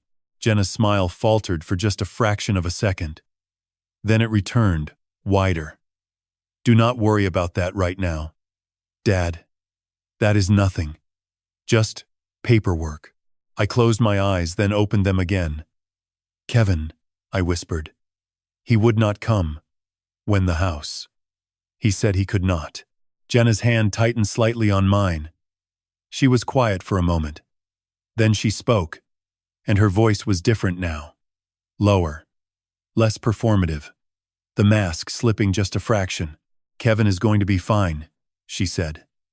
I have taken care of everything. The money is going to handle it all. His debts, the mortgage, everything. What money? I breathed. She looked at me. Her eyes searched my face, checking whether I was lucid, whether I would remember, whether it mattered anymore. The insurance, she said. The house. Your savings. It is all going to work out, Dad. It had to. She paused. I did not have a choice. I let those words settle in the air between us. Recorded. Captured. Permanent. What do you mean? I whispered. Did not have a choice. Jenna leaned back in her chair. She crossed her arms. The performance was dropping away now, piece by piece. She was not looking at me like a daughter-in-law anymore. She was looking at me like someone watching the final minutes of a chess game they had already won. You would not understand, she said. The people I owe. They do not send letters. They do not negotiate. They show up. They hurt people. They were going to come for me. For Kevin. I had to find the money somewhere. She looked at the monitors. The steady beep of the heart rate. The numbers she did not know were meaningless. I did what I had to do, she said quietly. And it is almost over now. Almost over. Meaning my death. Meaning the payout. Meaning she would walk out of this hospital and collect $650,000 and make her problems disappear. Over my body. I opened my eyes fully. I looked at her. And then I sat up. The motion was sudden. Deliberate. I pushed myself upright in the bed with both arms, swung my legs over the side, and looked at Jenna with clear, focused, perfectly healthy eyes. Her face went blank. Then confused. Then something shifted behind her eyes, as the reality assembled itself. Actually, Jenna, I said. My voice was steady, strong. Not the voice of a dying man. You did have a choice. You just made the wrong one. The color drained from her face. She stood so quickly, the chair scraped against the floor. Her eyes darted to the door, to the window, to the monitors that were still beeping steadily, normally. Because there had never been anything wrong with me at all. What? She whispered. What is this? The door opened. Natalie stepped inside. Behind her, Officer Reeves, no longer pushing a cart, no longer wearing the soft expression of a concerned nurse. Behind them, the second officer from the hallway. Jenna backed against the wall. Her purse fell from her hand. Jenna Cole Mercer, Natalie said. Her voice was calm and official. You are under arrest for 2 counts of attempted murder, arson in the 1st degree, insurance fraud, forgery, and blackmail. You have the right to remain silent. Anything you say can and will be used against you in a court of law. Officer Reeves stepped forward with handcuffs. Jenna did not resist. She did not run. She did not scream. She just stood there, pressed against the wall, staring at me. Her face moved through expressions like weather, confusion, recognition, fury, fear, and finally, something I had never seen on her before: defeat. The handcuffs clicked around her wrists. The sound was small, final. Jenna looked at me one last time. Her jaw was clenched. Her eyes were wet, but the tears did not fall. When she spoke, her voice was barely a whisper. "You were supposed to be dead." I held her gaze. "I know," I said, "but I am not." They led her out of the room. I watched her disappear through the door, flanked by officers, her heels clicking against the linoleum with a rhythm that slowed as she moved down the hallway. Click, click, click, and then silence. I sat on the edge of the hospital bed in the quiet room.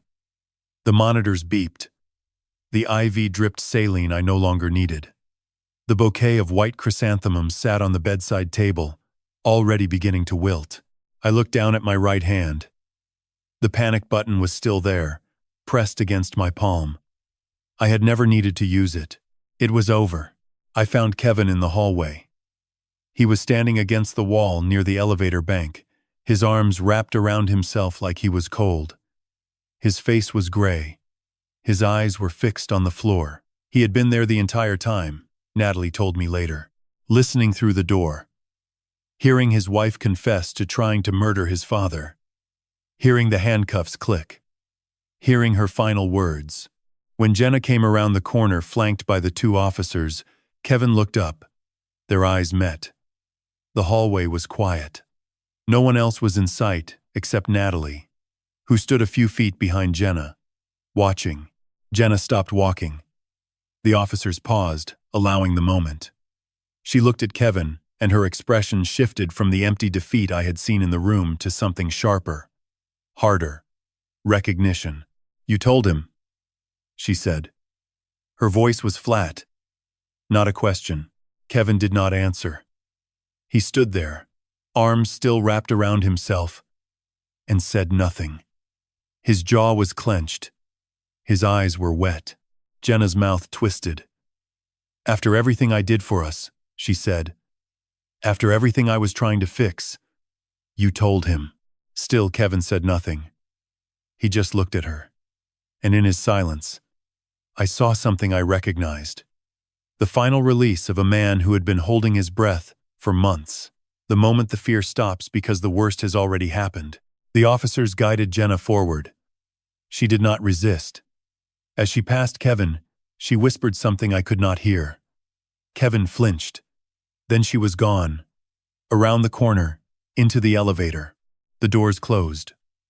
The hallway was silent again. I made my way to Kevin on my crutches.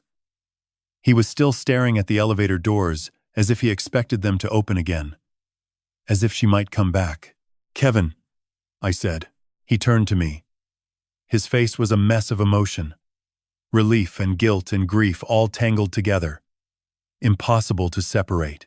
"Is it over?" he asked. The same words I had thought minutes earlier. "Yes," I said. "It is over." He nodded. Then his face crumpled, and he stepped forward and put his arms around me.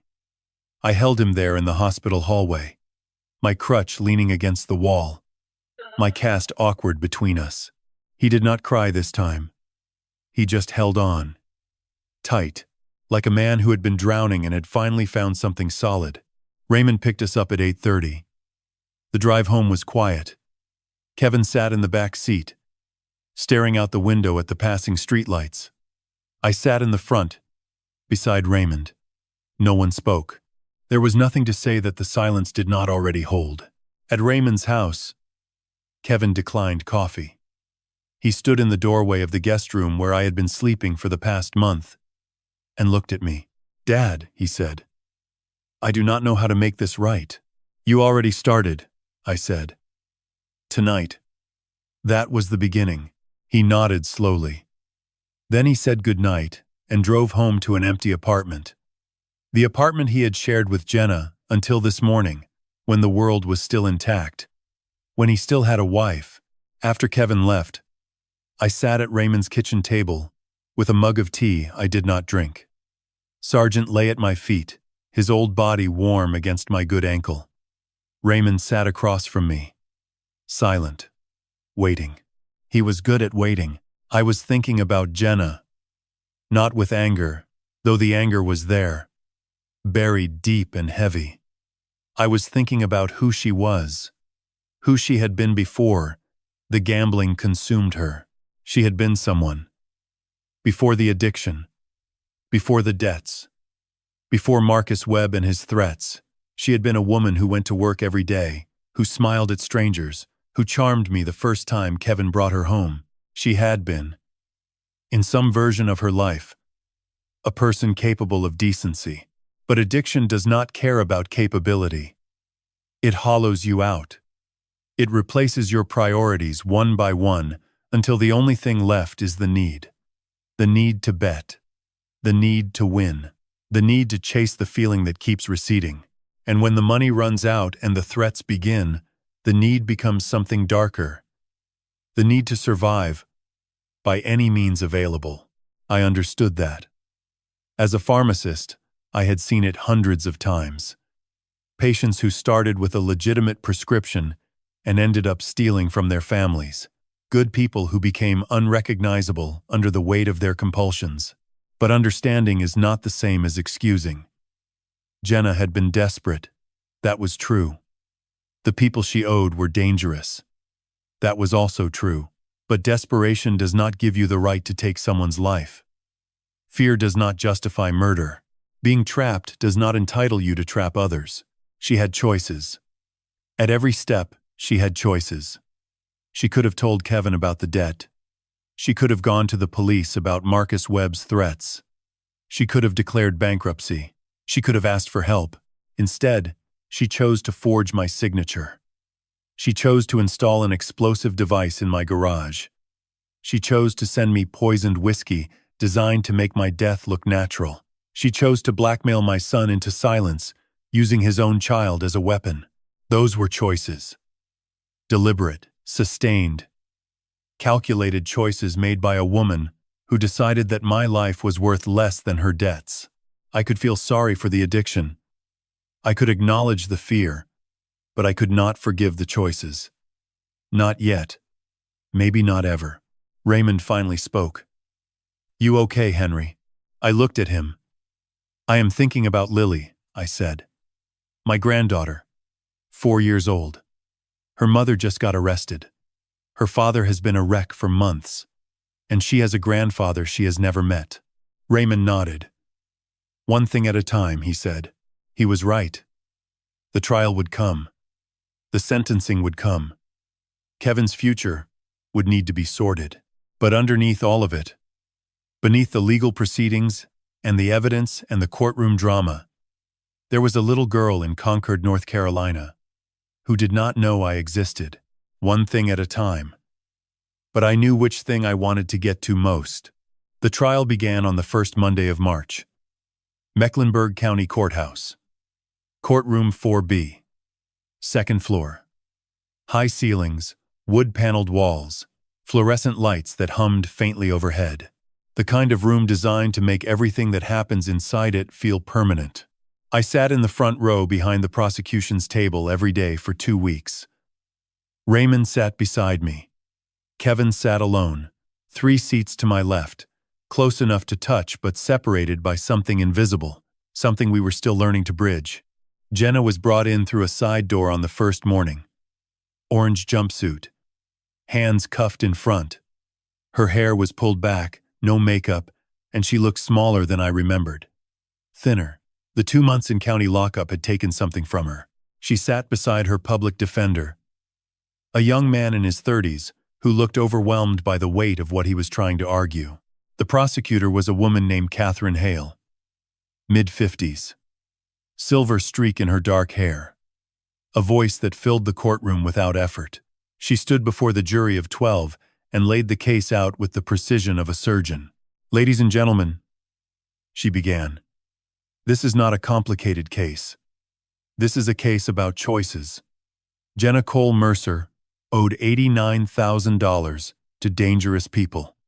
She needed money. Her father-in-law, Donald Mercer, had assets totaling approximately $650,000. So, she decided to take his life. Not once, twice. She walked the jury through it step by step. The AutoZone receipt from December 26th, $46.27. A fuel line connector, an electronic igniter module, zip ties. She showed the security camera still of Jenna at the register. Same woman. Same jacket. Same face. She played the Ring doorbell footage from December 28th. Jenna arriving alone with the canvas tote bag. Jenna leaving 2 hours later without it. She played the garage motion camera. Jenna kneeling beside my car for 11 minutes, working beneath the engine. Installing the device that would detonate 19 days later. She presented the forged insurance form. The beneficiary change. The signature analysis showing hesitation marks inconsistent with natural handwriting. She showed the jury the envelope. Postmarked from my own address, sent by someone who had been in my home. Then she moved to the second attempt. The bourbon. The lab report showing ethylene glycol at lethal concentration. The handwritten card. Get well soon, Dad. Love, Kevin and Jenna. She explained what ethylene glycol does to the human body. The silent kidney failure. The death that looks natural. The insurance payout that would follow without investigation. Finally, she played the hospital recording. The audio was clear. Jenna's voice. The money is going to handle it all. I did not have a choice. I did what I had to do. It is almost over now. And then my voice. Steady and strong. You did have a choice. You just made the wrong one. The courtroom was silent. Kevin took the stand on day 6. He wore a dark suit that fit poorly, as if he had lost weight since buying it. His hands gripped the arms of the witness chair. He did not look at Jenna. Catherine asked him to describe the blackmail. He told the jury about Lily, about Samantha, about the birth certificate Jenna had found on his phone, about the text messages. If you do not do exactly what I say, everyone finds out. He told them about the night of the fire. How Jenna had stood beside him while he answered my call. How she had written the words on a piece of paper and held it up while he spoke. I cannot get involved. Please do not call me again. How she had taken his phone afterward and said, "Good boy." His voice cracked on those 2 words. Good boy. Did you know your wife intended to harm your father? Catherine asked. No. Kevin said. I knew she was planning something. She told me to stay out of it. She said the less I knew, the better. I was afraid to ask. I was afraid of what she would do if I did. He looked at me for the first time. His eyes were red. I should have spoken sooner, he said. I should have trusted my father. I should have told someone. I was wrong. The defense tried.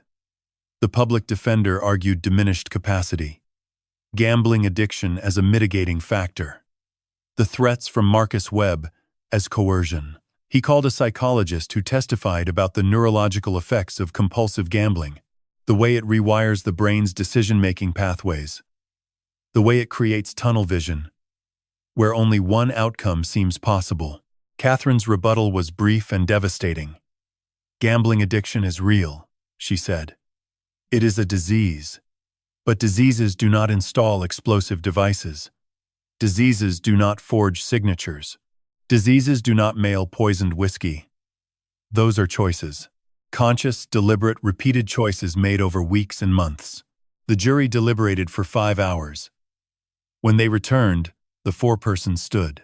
On the charge of attempted murder in the first degree, count 1. Guilty. Count 2. Guilty. Arson in the first degree. Guilty. Insurance fraud. Guilty. Forgery. Guilty. Blackmail. Guilty. Jenna did not react. She sat perfectly still, staring at the table in front of her. Her public defender placed a hand on her shoulder. She did not acknowledge it. The judge delivered the sentence 1 week later. Jenna Cole Mercer, you are found guilty on all counts. This court sentences you to 30 years in state prison. You will be eligible for parole consideration after 22 years. They led her away through the side door. At the last moment, she turned and looked back. Not at me, at Kevin. Her eyes searched his face for something. Forgiveness, understanding, regret. I do not know what she was looking for, but Kevin was looking at the floor. He did not meet her gaze. The door closed behind her. The courtroom exhaled. I sat there for a long moment after the gallery emptied. Raymond beside me. Kevin 3 seats away. The judge's bench empty. The room settling into silence. 30 years. Jenna was 31. She would be 61 when she became eligible for parole. She might never leave prison. And somewhere in that reality was a truth I could not escape. Gambling had not made Jenna evil. It had made her desperate. And desperation, left untreated, had turned into something monstrous. She was not a monster when Kevin married her. She became one. Choice by choice. Bet by bet. Until the person she had been was gone entirely. Replaced by someone willing to kill a 66-year-old man for money she had already lost. I stood up slowly, balanced on my crutches. The cast would come off next week. The bones had healed. Not everything heals that cleanly. But it was a start.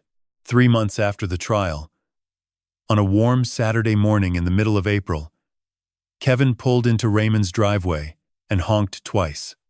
I was already dressed, already waiting. I had been awake since 5, unable to sleep. The way you cannot sleep before something you have been waiting for your entire life without knowing it. The cast had come off 6 weeks earlier. My ankle still ached in the mornings, a dull reminder that would probably never fully disappear. But I could walk without crutches now. I could stand on my own 2 feet. And today, that felt like enough. I got into Kevin's car. He looked better than he had in months. He had gained some weight back. His eyes were clearer. The counseling Natalie had recommended was helping, he told me. Twice a week, working through the guilt, the shame, the silence that had nearly cost us both everything. He pulled out of the driveway and headed east toward the highway. Concord was 25 minutes away. Neither of us spoke for the first 10 minutes. The radio played softly. The windows were cracked, and the spring air was warm and smelled of cut grass and something blooming. Then Kevin said, "She is excited." Samantha told her a few days ago that her grandfather was coming to visit. "What did she say?" I asked. Kevin smiled. The first real smile I had seen from him in a long time. "She asked if you would bring crayons." I looked down at the plastic bag in my lap. A 64-pack of Crayola crayons. A coloring book with animals on the cover. A small stuffed bear I had found at the pharmacy on the corner. Gifts for a granddaughter I was meeting for the first time at 66 years old. The drive to Concord took us through flat stretches of North Carolina countryside. Strip malls gave way to open fields. New developments rose beside old farmhouses. It was the kind of landscape that changes without you noticing. The way families do. Kevin turned onto a residential street, lined with modest homes and young trees. He slowed and pulled into the driveway of a small blue house with white shutters and a porch that stretched across the front. The yard was neat. A pink bicycle with training wheels leaned against the railing. A garden hose coiled beside the steps. He parked and turned off the engine. Then he looked at me. "You ready?" he asked. I nodded. I was not sure that was true. We walked up the porch steps together. Kevin knocked. Footsteps inside, quick and light. The door opened. Samantha Reed stood in the doorway. She was 29, slender, with warm brown eyes and dark hair that fell past her shoulders. She wore a yellow sundress and bare feet. Her expression was open, nervous, welcoming. "Mr. Mercer," she said. "I am so glad you are here." Donald, I said. Please. She smiled and stepped aside. The house was small and bright. Sunlight poured through the windows. The walls were covered in children's artwork, watercolor flowers and crayon animals taped at odd angles. It smelled like pancakes and something sweet, maple syrup, and then I heard her. Quick footsteps on hardwood. A high, clear voice, calling from somewhere deeper in the house. Daddy. Daddy. Is Grandpa here? She came around the corner at full speed. 4 years old. Small, dark-haired like her mother. She wore purple overalls and a white shirt with a dinosaur on it. Her feet were bare. Her eyes were enormous and brown. And when she saw me standing in the hallway, she stopped. She looked up at me with an expression I will never forget. Curiosity. Wonder. The complete openness that only small children possess before the world teaches them to guard themselves. Are you my grandpa? She asked. I lowered myself to one knee. My ankle protested, but I did not care. I knelt on the hallway floor of that small blue house and looked at my granddaughter for the first time. Yes, sweetheart, I said. I am your grandpa. Lily studied my face for a moment. Then she smiled. A wide, gap-toothed grin that broke something open inside my chest. She stepped forward and put her arms around my neck. Her small body was warm and solid and real. She smelled like maple syrup and crayons and childhood. I hugged her back. Gently. Carefully. The way you hold something precious that you almost never got to know existed. We spent the afternoon together. Lily showed me her room, which was painted lavender and filled with stuffed animals and picture books. She showed me her collection of rocks from the backyard. She showed me the garden where she helped Samantha plant tomatoes last summer. We sat on the back porch with the coloring book I had brought. Lily chose the pages. I followed her instructions. She told me which animals should be which colors. The elephant was purple. The giraffe was blue. These were not suggestions. They were directives. The dogwood trees in Samantha's yard were in full bloom. White blossoms caught the afternoon sunlight and cast soft shadows across the grass. Kevin and Samantha sat on the porch swing nearby, talking quietly. I caught fragments. Custody arrangements.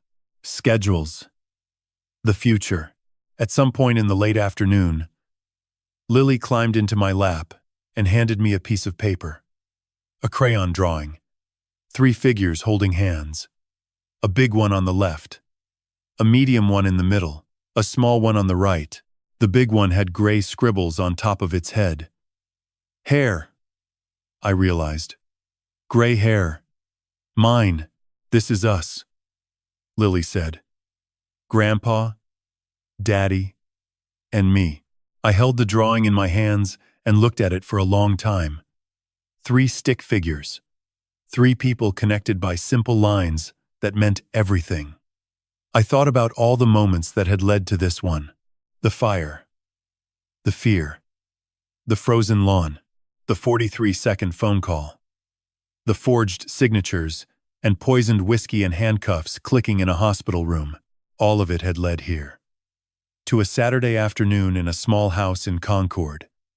To a little girl in purple overalls who drew me into her family with a crayon and a smile. Kevin sat down beside me on the porch steps. Lily had run inside to get another coloring book. The sun was getting lower, casting long gold shadows across the yard. The air was warm and still. Dad, Kevin said quietly. I looked at him. His eyes were full. Not with sadness this time. Something else. Thank you, he said, for not giving up on me. I put my hand on his shoulder. That is what fathers do, I said. We sat there together in the fading light. The dogwood blossoms drifted down like slow white snow. Inside the house, I could hear Lily singing something to herself. A song I did not recognize. Small and bright and full of life. We were not a perfect family. We never would be. But we were real. And we were together. And for the first time in a very long time, That was enough. Looking back on everything that happened, I keep returning to one thought. The thing that almost destroyed me was not the fire. It was not the poison. It was not even Jenna. It was silence. Kevin's silence kept him trapped for 3 months. My silence about noticing his distance kept me blind for 2 years. Jenna's silence about her addiction kept the debt growing until it consumed every decision she made. Silence protected no one. It only gave the darkness more room to grow. If you are listening to this story, that is the first thing I want you to hear. Secrets do not protect you. They imprison you. They create walls that feel like safety, but function like cages. Kevin hid Lily because he was afraid of judgment. That fear became the exact weapon used against him. The thing he guarded most carefully became the chain around his neck. I understand why he did it. I understand the impulse to protect the people you love from information that might change how they see you. But I have learned, at 66 years old, with burns on my hands and a pin in my ankle, that the truth, spoken early and honestly, is almost always less dangerous than the secret kept too long. The second thing I have learned is simpler and harder. Desperation is real. Addiction is real. Fear is real. But none of them justify taking another person's life. Jenna was drowning. I believe that. The people she owed would have hurt her. I believe that too. But between the fear and the act, there is always a space. A moment where you choose. And Jenna chose wrong. Not once. Not in a moment of passion. But repeatedly, deliberately. Over weeks and months. I do not say this with hatred.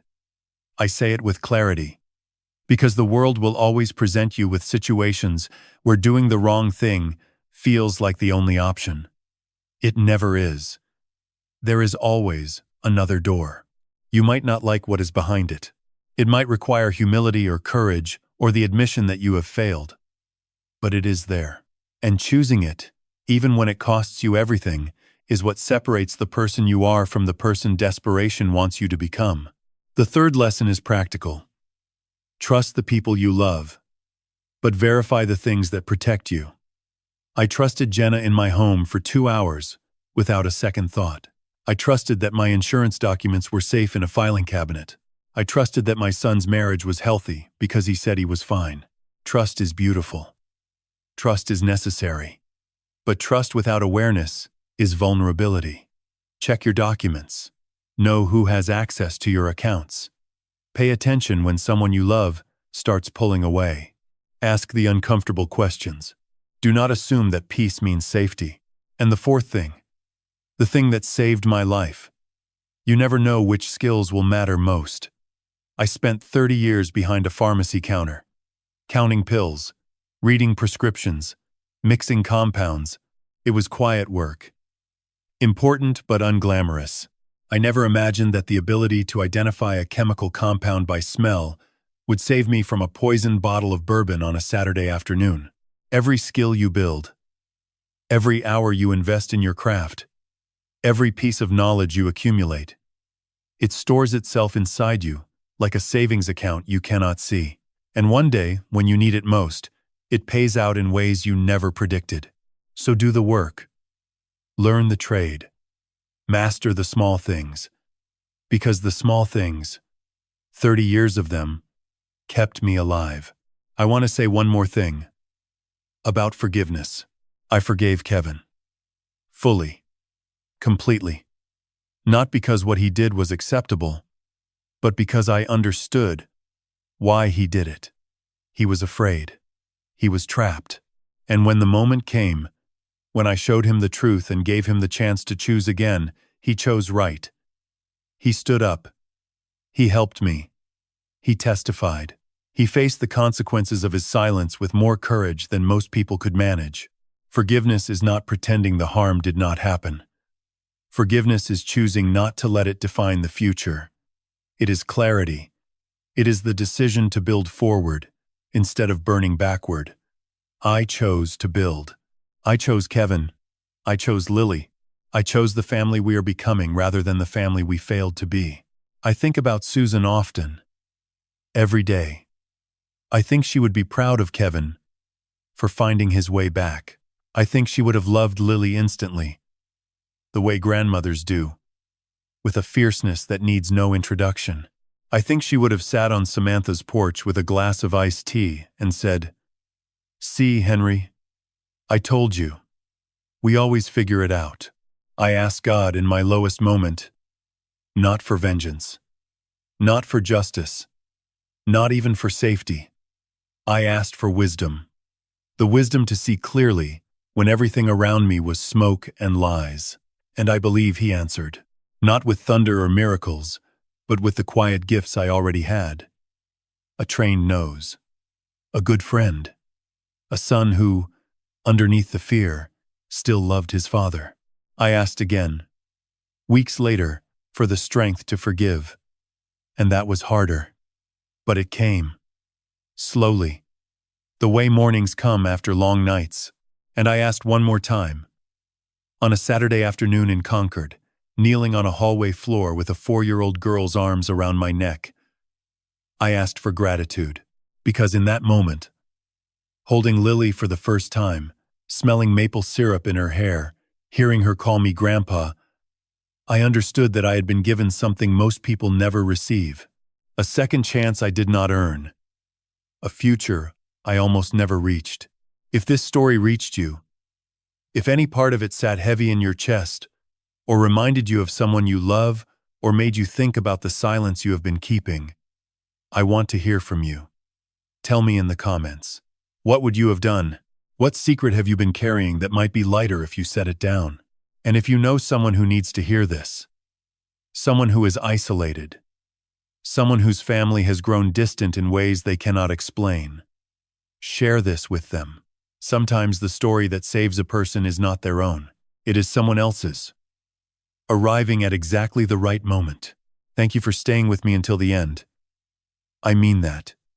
You gave me your time, and time is the one thing none of us can get back. I do not take that lightly. If you want to hear more stories like this, consider subscribing to the channel. Every story I tell comes from the same place. The belief that truth, no matter how painful, is always worth telling. And that even in the darkest corners of family life, there is always a path back to the light. You just have to choose to walk it.